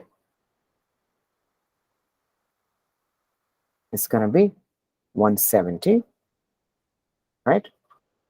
And 450 is going to be how much? 350, right? And again, this is city A and this is city B. And 30 and 20, what is going to be the diff here? 10, right? So these are the diffs that we're going to get. So if you were to arrange them in, let's say, ascending order, right? Ascending order of the diffs. So this is going to be the diff. If you arrange them in the ascending order of diff, what would you get? Let me scroll up a little bit. So what would be the lowest diff here? So that would be this diff, right? So we can say 10, comma 20. That's the lowest diff. What is the next one? This one, right? That's going to be 30 and 20, right? Finally, this one, 30 and 200.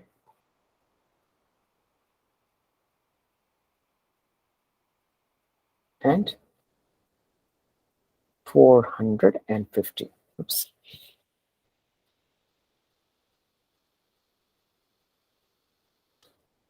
One. Okay, this is the first element in the array. first element in the array. For example, this corresponds to this first element in the array. This is going to be the second element in the array. Second, third, and fourth. Is that what you're asking for?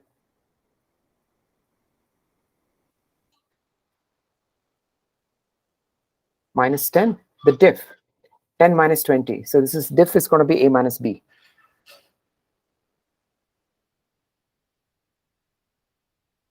It's going to be a minus b.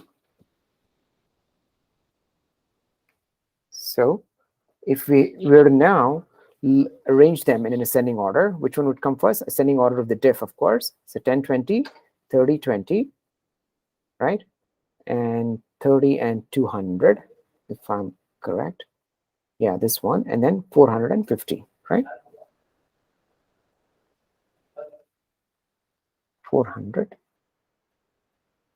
comma 50, right? So what can we do here? We can say,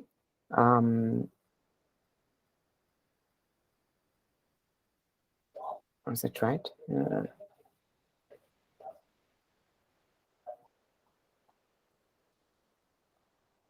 The diff here was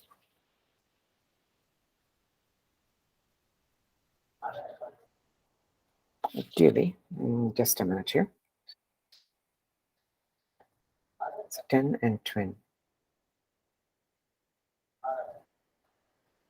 10, 30 is 50 and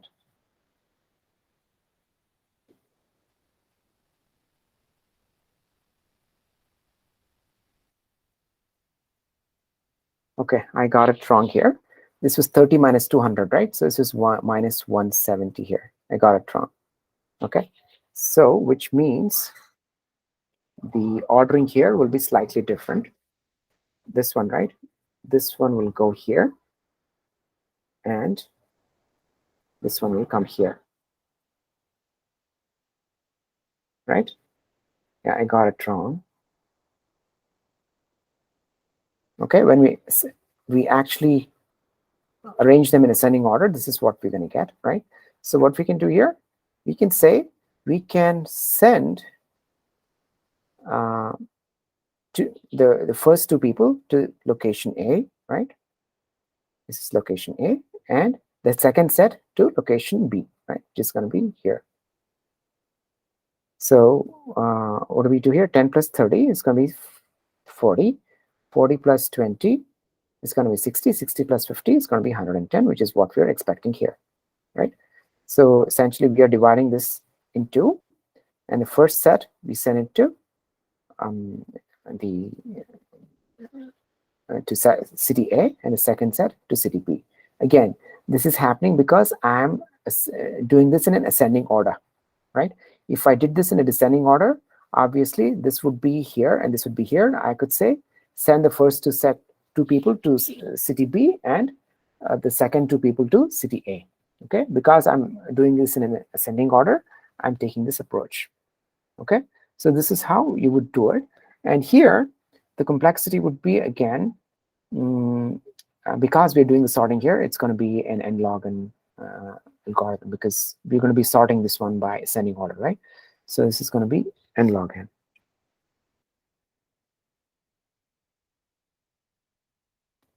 Okay. And I don't think there is any, do we have an additional, I think we do. Yeah, we have a diff array. So that's going to be a space complexity of order of n, because we have a diff array.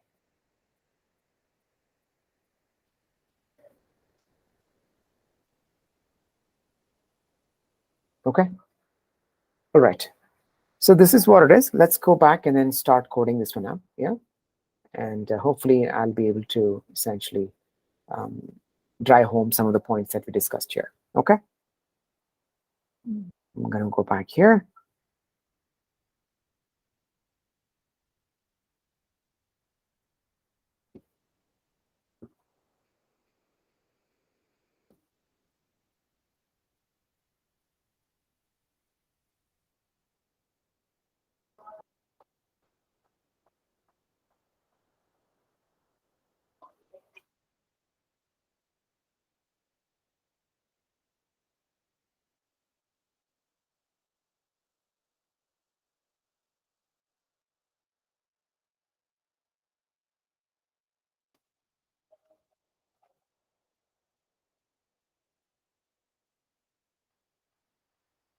Okay.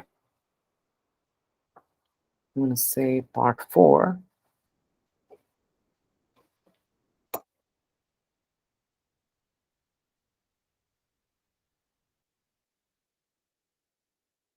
Find.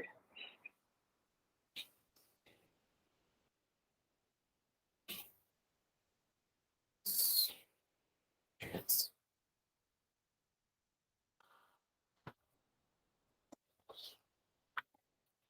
All right.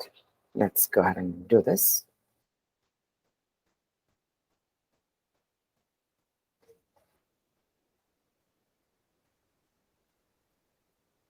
CNS. A.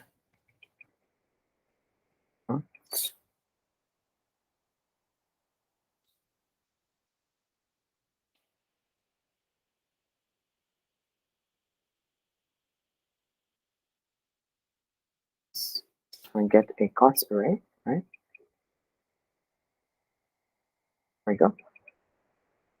So what do we want to come up with here? I'm going to say find minimum. I need to define this. I'm going to say const minimum cost, and I'm going to set it to 0 to begin with. Yeah. All right. So let's actually first go through the array and find out the cost of the difference array, right? So I'm going to say this is just for our understanding. So I'm going to say let I is equal to 0, cost.let. I'm going to say const cost is equal to cost I, right? And I'm going to find the cost for the individual cities, and this is going to be destructuring, right? And I'm going to say console log, and it's going to be A, comma B, and def will be A minus B. Right? All right, so let's go ahead and so log this. Actually, it already console logging the cost. Okay. So what else can we do here? We'll just go ahead and then execute this program. So log that it's going to be equal to here. Let me check that one more time. So 1020.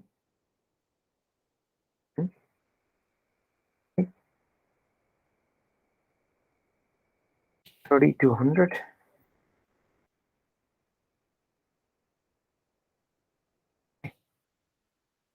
450.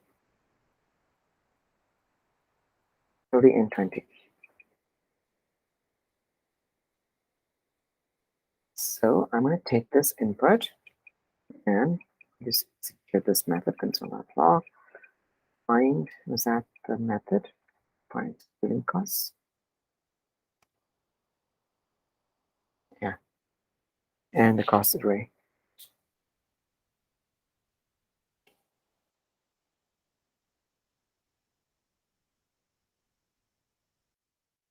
Okay.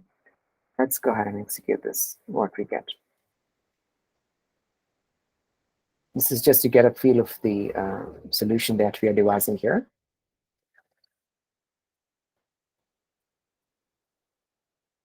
So I'm going to say node. I need to go to part 4.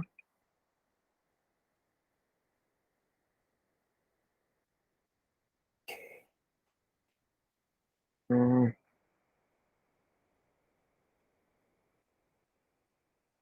There we go. So essentially, we are getting the cost to each city, and we're getting the diff of that particular thing, right?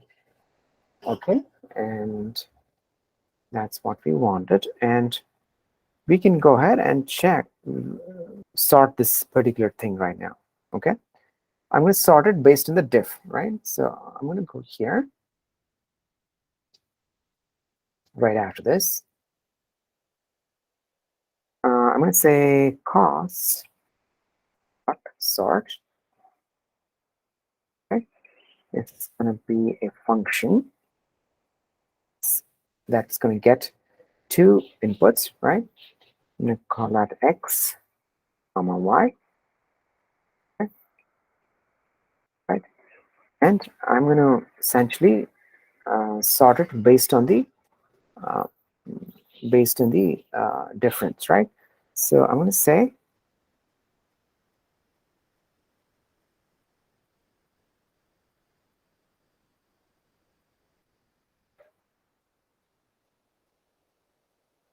this is going to be y0 minus y1 0 minus 1. Okay, so essentially this is the diff, right? This is what we did, right? So, and we're trying to do a sort on that diff. Okay, that's all that it is. Don't get overly confused with that, but that's what we're trying to do. What we can also do is we can go ahead and then do a console log costs here. Okay, I'm going to go ahead and then do one more console log. This is say before.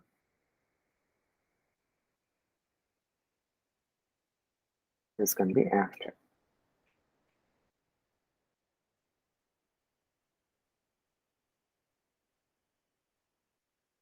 Okay.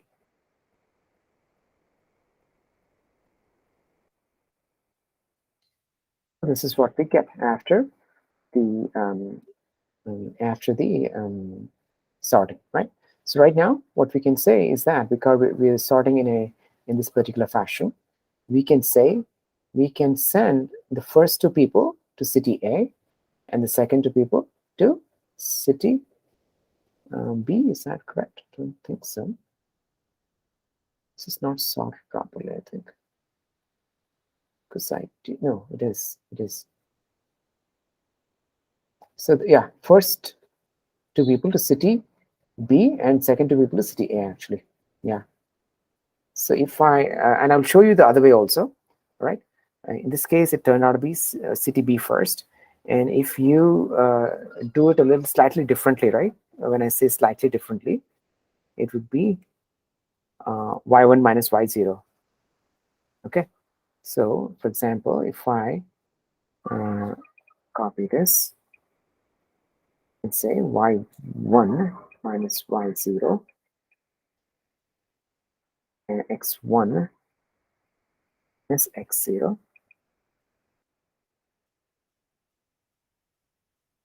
that would be give us a different output actually. So let's go ahead and then do this. And there we go. We got earlier 450 and like this, right? This is actually reversed right now. Okay. So which means first two people will be going to city A and second two people will be going to city B. Okay. All right. So after this, it's quite simple actually. So I'm going to say for let I is equal to 0 and I sort length and I plus plus, and I can only go up to the middle of this one. So I'm going to say divided by 2 here. Right here. I'm going to be using, so I want to send the first two people to city A, right? So I'm going to say const current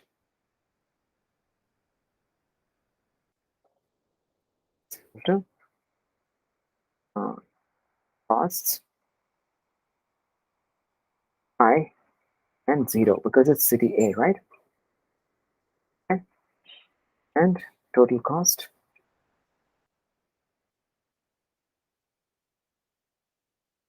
was that the one that we defined? Minimum cost. Okay. Cost plus equals. Okay.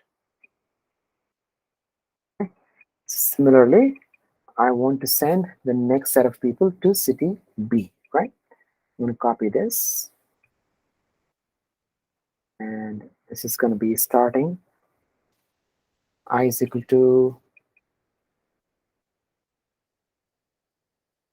this,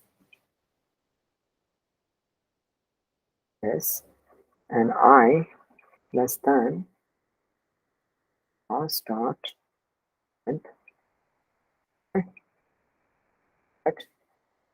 And this one will be the second element, which is going to be the city B. Okay. And finally, we'll go ahead and return the minimal cost. Right, hopefully it's going to work. It should give us 110, right? So I'm going to go ahead and run this program again.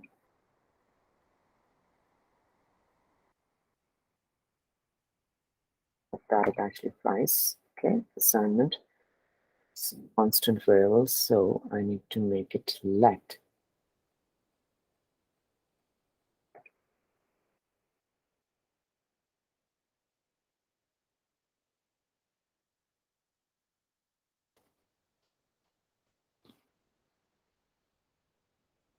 Yeah, there we go. We got 110. It's the correct answer, right?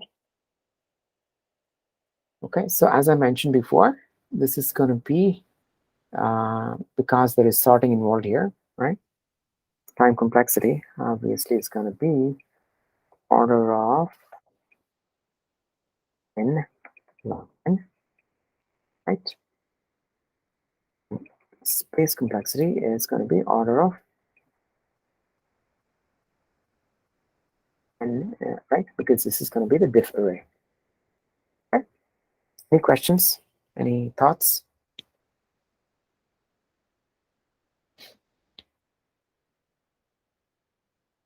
Any questions? Any thoughts, folks?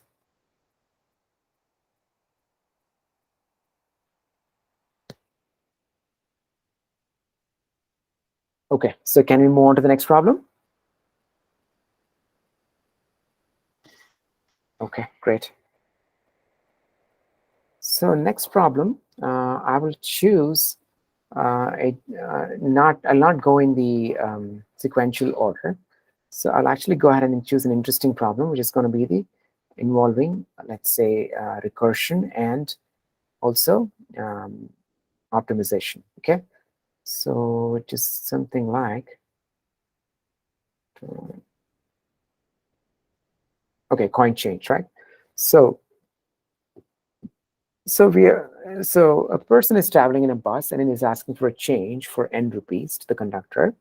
And the conductor has coins I, and he can give X number of pairs to form a n rupees. Given a value n, we want to make change for n rupees, and we have an infinite supply of each coin, A1, A2, AI, right? Valid coins. And how many ways can we make a change? The order of the coins doesn't matter. Okay, so which means here we are looking at permutation or combinations. Can you tell me? What are we looking at here? Are we looking at permutations or combinations? They're saying order doesn't matter, so which means it's a combination, right?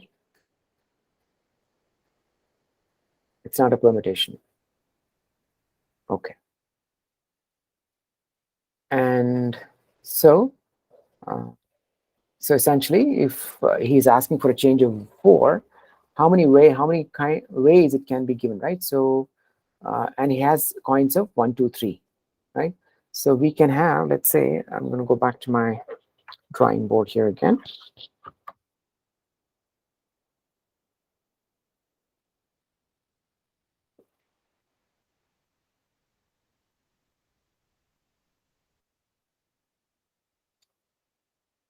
So that sum is equal to, actually, for which he is asked for is 4, right? And he has coins which are 1, 2, and 3, right? Is that correct? Is I saying it correctly? Yeah, 1, 2, and 3. Okay. So how many number of combinations he can make is the question, right? So here he can choose 1, right? And they also said that they can choose 1 infinite number of times, right? So for example, he can choose a 1, 1, and 1, right? So eventually that becomes 4 here at this point in time. So at this point in time, it is 2. So if we add these one up, it's going to be 2, 3, and 4. So, and that requires, that essentially meets our requirement. So we have one way, that's one way, right? This one leads to one way. Similarly, you can go here, go down this line, you can choose a 2, right? From here, you can choose a 1, right? And a 1 as well, one more time, right? And that leads to another combination. And here, you can choose a 2, that leads to another combination, right? And let's say you choose 3 here, you can choose a 1, that leads to another combination. So essentially, we are looking at 4 possible options, right? 4 possible permutations of the coin change problem. I think that was the answer that we also saw here. Yeah, sample, the output is going to be 4, right? Okay, this is going to be a combination, right? This is not going to be a permutation. Right. So 4 possible combinations, essentially, right? So how can we do that is a question. Again, this is a classic recursion with backtracking, and of course with a little bit of optimization also involved. So these are kind of called dynamic programming problems.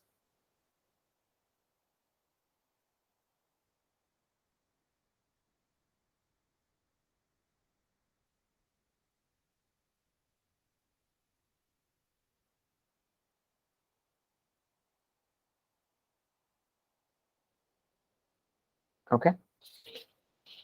So which require exhaustive search, but we can also do some optimizations here, right? So for example, this is a repetitive computation, right? For example, this one also is repetitive computation. So when you can actually use them as part of your recursion, and then make sure this particular problem does not go into exponential complexity. Right now, if you look at this, right, we have a sum. Let's assume that the target sum is actually m, okay, and this one is going to be, this is the input array consisting of the different sets of coins, right? So right now we have 3 coins, and let's assume that this is m n, okay. So our height of this tree is going to be, worst case, m, right? Because we are using 1 all the time, 4 times. So that's going to be the height of the tree here, right? And at each tree, at each level, we are making a branching here, right? And the branching is at best n, right? So we are looking at m to the power of n complexity here, order of m to the power of n time complexity, okay? And the space complexity obviously is going to be the height of the tree, which is going to be m. So that's going to be again order of m, right? Making sense? But however, this is going to be very expensive, and it's going to be time consuming because it's a exponential solution. As the input size grows, right, this is going to be growing exponentially, right? It is not going to grow like this, which is linear. This is going to grow exponentially like this. So that's a problem, right? So how can we handle that is another question we have to answer, right? Okay. So are we good to go with this problem? So what do we do here, right? The idea here is that we can start with our input set, which is going to be 1, 2, and 3, and we have a target here, right? Which is going to be a sum for which he has asked for the chain, which is going to be 4, let's say, right? So what we can do, we can start with 1, right? Okay, in the first iteration, and then we can ignore 1, which means we can start with a 2, and finally we can also start with a 3, including the previous two other combinations, right? So when we take 1, we add it to the our intermediate sum, and we check if it is equal to target. If it is not equal to target, we go down this path again. Again, we choose a 1, right? And then we check if it's equal to target. No, we do the same thing here and same thing here. Finally, it is a target. So we would say number will maintain a counter here, which is going to be num waves. Let's say, let me call it num waves.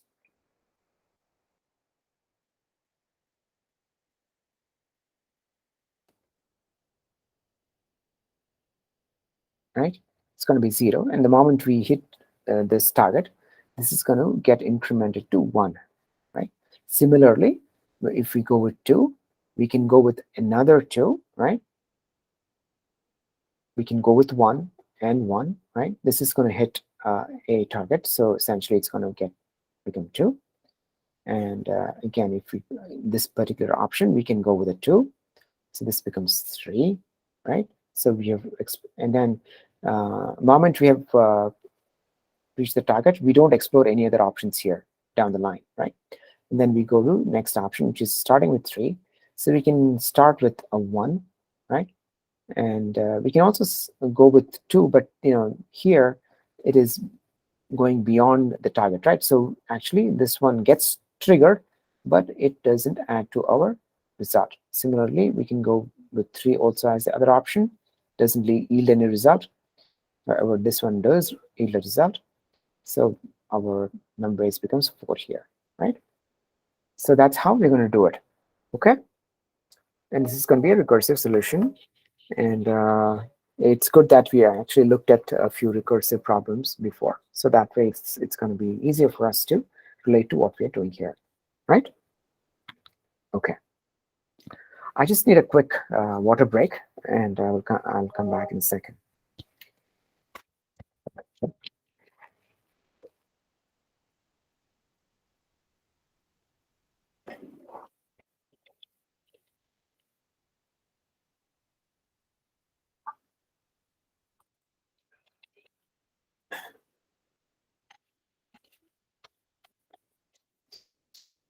All right.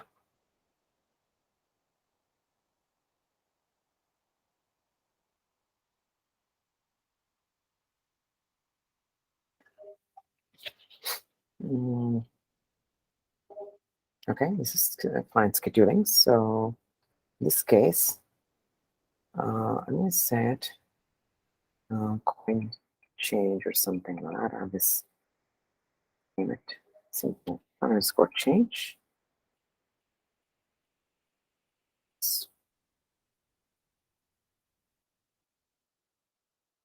Okay. Super. Okay. Let's get started. So my first initial essentially function is going to be const count. I'm going to call this count sum, right? Because we're looking at the total number of ways, or maybe count ways. I think that would be better in my opinion, right? And this is going to get 2 things, right? One is the target sum, which is going to be the change for which we need, right? The total sum, right? And then the coins themselves, right? So let's call it this is the coins array. Okay. And actually, this is going to go ahead and call a recursive function. I'm going to say return count ways for ways underscore DFS. Okay. And it's going to get the same set of arguments as well. Okay.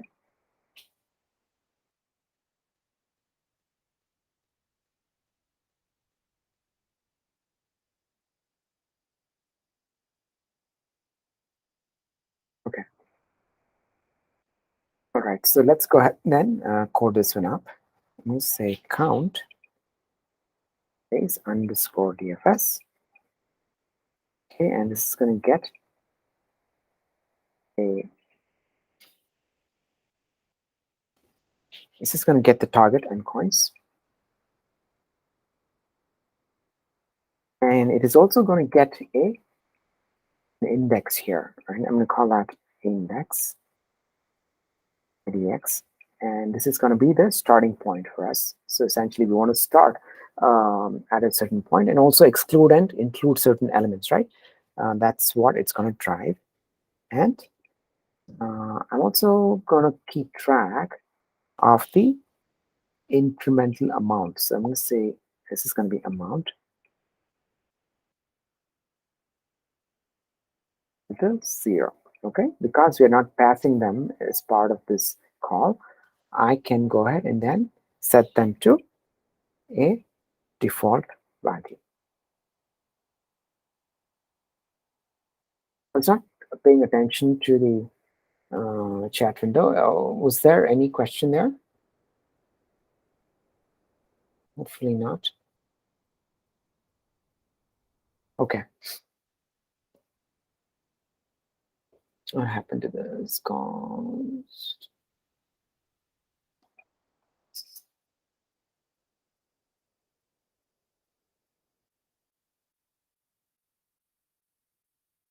Right. So this one, first thing we want to do is we want to get the base function, right? So when do we reach a base function? If amount is equal to the target, means we have reached the base function. So for example, base condition. For example, when we reach here, the amount, right? 1 plus 1 plus 1 plus 1 is 4, reaches the target, right? That's when we reach the base condition, right? So at that time, we want to say we found a way, and that represents one way of doing it, right? So I'm going to say return 1. Okay, all right. We also want to find a negative base condition here where, for example, let's say we go down this path, right? The amount becomes more than the target, right? And we want to cut short, otherwise it goes into an infinite loop, right? So I'm going to say if amount is greater than target, I want to go ahead and return a 0. Okay, there are 0 ways of actually getting this amount in this particular path is what I'm wanting now. All right. Finally, if you've reached the end of this, if the index, right, it reaches the end of the input array, right? So I'm going to say if index is equal to point start length 0. So index, let's say the array is let's say 4, it has a length of 3, and the index has reached 3, which means it has already gone out of bounds, right? So at that point in time, we want to stop the processing, right? So these are our base conditions here. Okay, right. So essentially, we are trying to do 2 things here, right? We're going to include the first element or exclude the first element. So in order to do that, I'm going to define, this is going to be a multi branched recursion. Okay, so I'm going to say count base underscore DFS. I'm going to send it the target, okay, and the coins for, all right, and index. So which means I want to use the existing index because I'm starting at 0, right? And I'm going to add the amount. So right now amount is 0. So I'm going to say amount plus points at index, right? Amount plus points at IDX. Okay. Right. This is what I want to do for the first branch. Also, I want to look at the other branch as well. So this is going to be 2. So I'm going to essentially capture this in a result, right? So let's say const result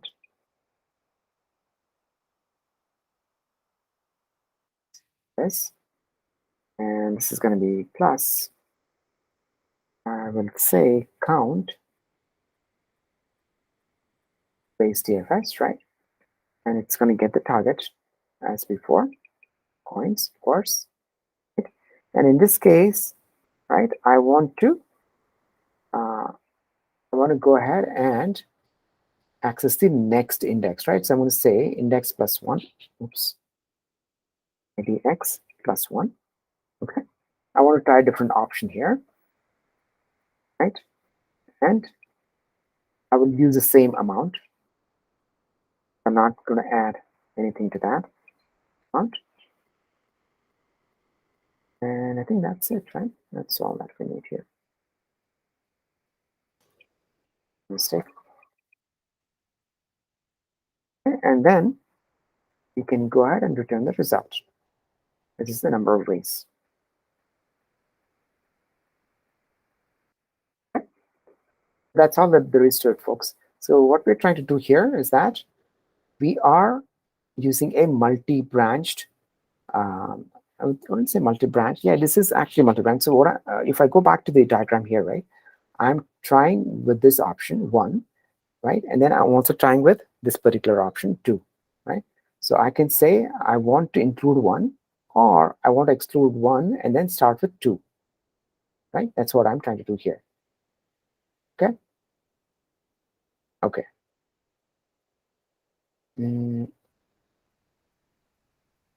IDX plus 1. I think we're looking good here. Amount plus coins index. Coins and index, target coins, index plus 1, and amount, and return result. Okay, looking good in my opinion. Let's see, amount, IDX, and amount.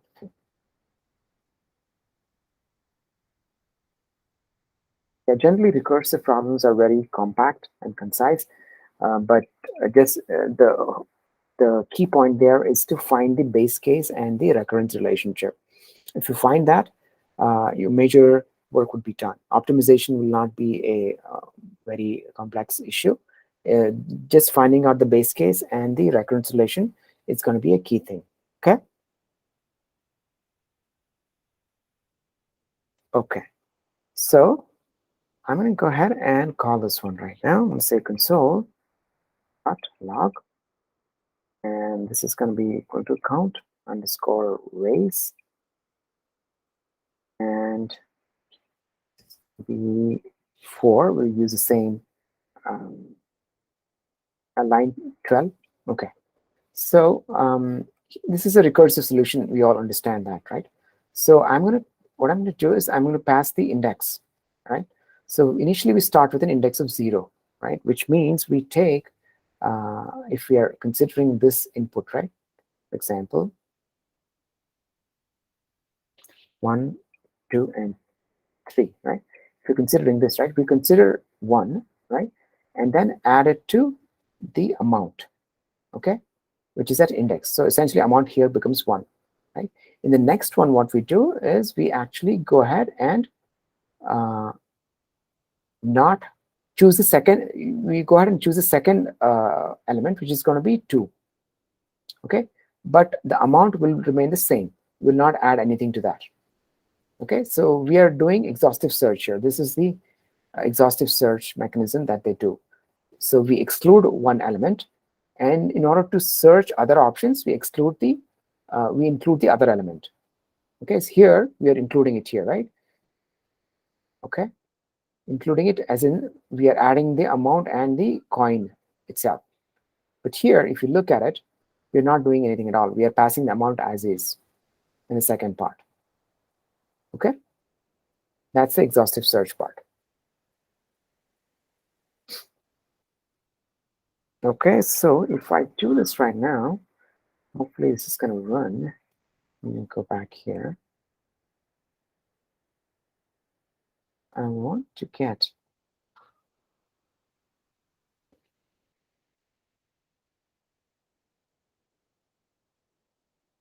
Okay. So I'm going to say node change here. 4, right? Which is the correct answer, correct? So we got 4 ways. So let's actually try a different input. Okay. So I want to get this.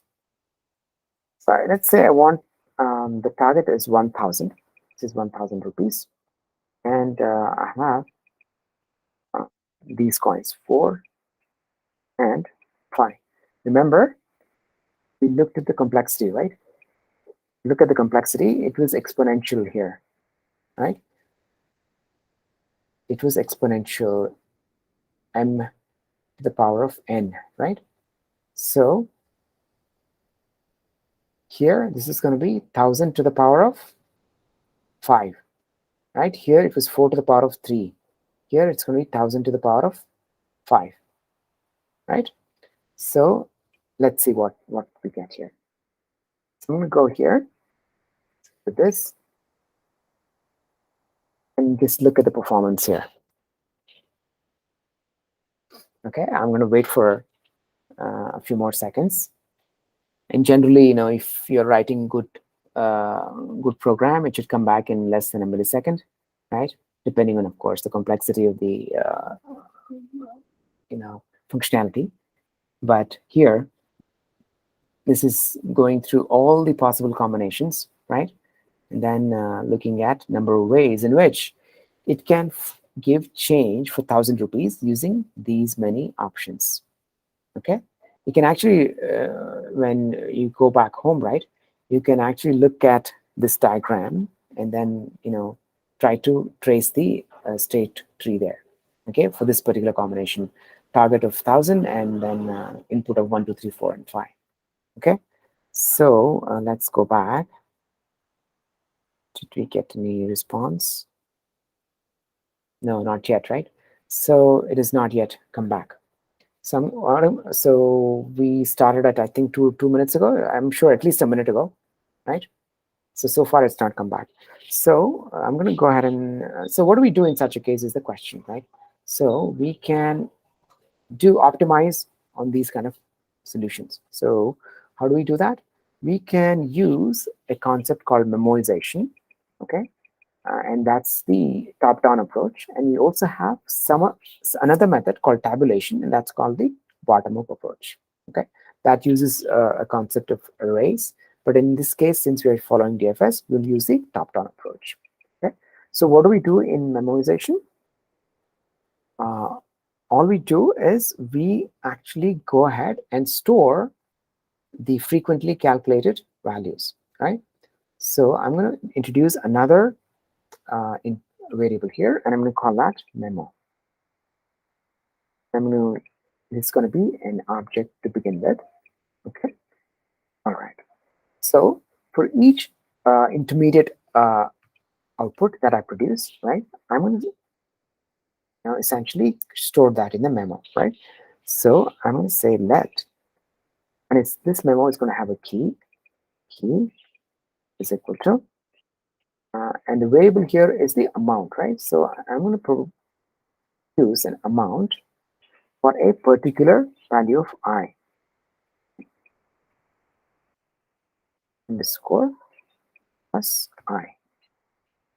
Okay? This is going to be my key. Okay? So I'm going to say if this key is already present in the memo, I don't even want to go to the recursion. I'm going to straight away return here. So I'm going to say if key in memo return memo key, right? That's all that I need to do. Okay?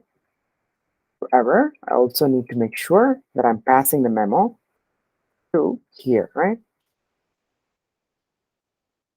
I need to pass it down this object as well. So I'm going to say use the memo wherever required, and here as well.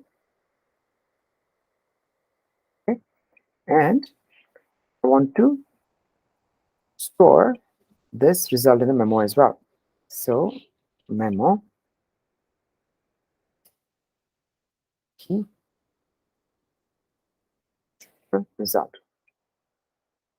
That's it. That's all that there is to it. So if you look at it, the optimization is not a whole lot complex. The complexity is actually finding the base case and the recurrence relationship, right? That is going to be the complex part in these kind of problems. Otherwise, putting the memoization logic is pretty simplistic in relative scale, right? So that's what it is. Okay, so if you look at it, so far it has not come back, right? It's almost 5 minutes. It's not come back. Do you see? This problem has not come back. This I don't. You see that, and it's not even come back. It's almost 5 minutes. It's running and running and running, right? So I'm going to go ahead and then cancel this one out, and then try to run this particular program again. Hopefully, I'm hopeful that this is going to give us a quick result. Okay, so let's go ahead and do that. Okay, I is not defined. I think I should be using index, not I.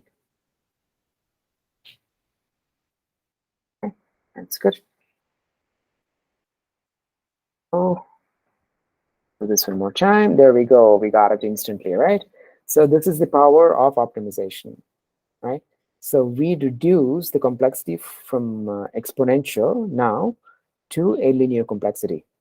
Okay, so right now the complexity for this one is going to be t. It's going to be order of n multiplied by m, right? Earlier it was from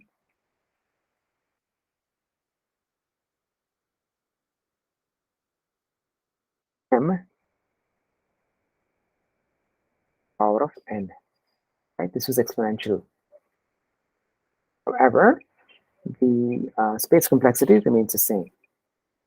In fact, space actually goes up here because earlier we had a space complexity of order of m, right? Which is for the recursive stack.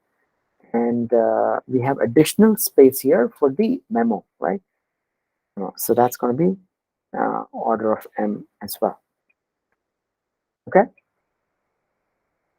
So this is where you actually trade space for time, right? So you actually say you're willing to pay more for space, but I want to reduce the time.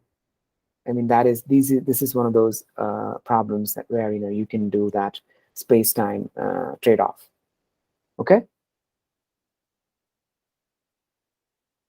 All right. Any questions?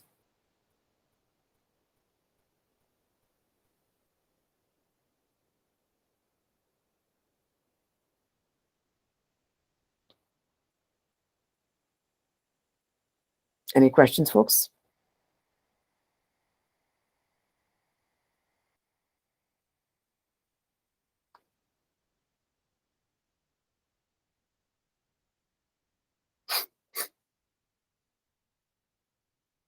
Optimization part again. Okay.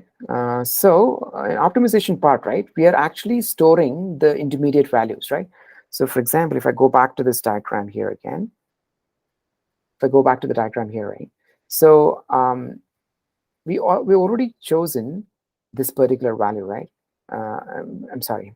We already computed this particular value, right? So we are saying, so some of this can be reused in some certain other places. So for example, this particular path, some of the results here can be reused, right? So similarly,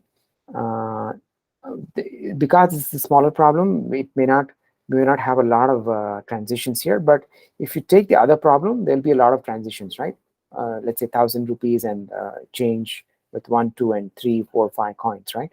So that would have a lot of combinations. A tree here would be gigantic, right? It would be massive, the tree, if you do a tree with that particular thing. So what we do is we store, when we go down this particular path, right, there might be areas which are already pre-computed. If it is already pre-computed, we can store them, right? And when we go down this path, we might encounter the same input, right? And if the output for the same input is already available, we'll use it. We don't have to recompute that again, right? And how can we reuse that? By using the memo object, right? That's what we did here. So we are saying you're using the memo object, right? And if there is an intermediate result, we want to store that in the memo, right? This intermediate result we're storing in the memo, right? And when we go to a certain path, we are checking the memo. If it's already in the memo, we will go ahead and return that. We don't want to go ahead and then spin up another recursive call, right? So that's where it actually optimizes your processing. Okay? Did that answer your question? Okay. All right. Great. So yeah, we have about 2 more problems. One was in, I think, threesome, and other one was, okay. I'm just checking what do we have for part 5. Part 5 also has some interesting problems, actually.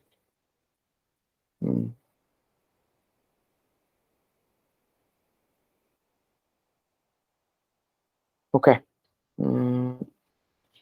All right. So I think what we're going to do is, we'll cover the next couple of problems in the next session, which is going to be tomorrow. Would you be available for tomorrow?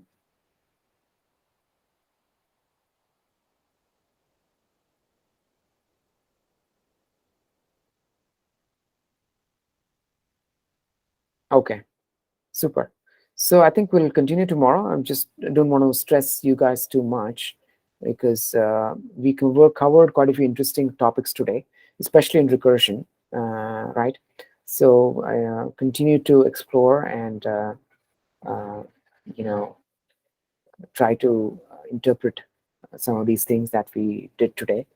So that way, when you encounter problems in similar lines, you'll be able to apply some of these patterns, right? Okay. So okay, so let's catch up tomorrow again. We'll do. I actually wanted to do another problem, but I feel it's a bit late right now. And yeah, I understand, because then you'll be listening to me all the time, and and I know with a lot of focus, I'm sure it gets tiring for you guys. Okay. No, I mean, I will be speaking all the time, so I will, I'll be. I don't think it'll be you folks who are the ones who have to focus with a lot of intensity and right. Okay. All right. So we'll catch up tomorrow and then continue this particular discussion. Right. Make sense? Thank you, everyone, and hope we'll have a good rest of the evening. And we'll catch up tomorrow again. All right. Good night. Good night, everyone.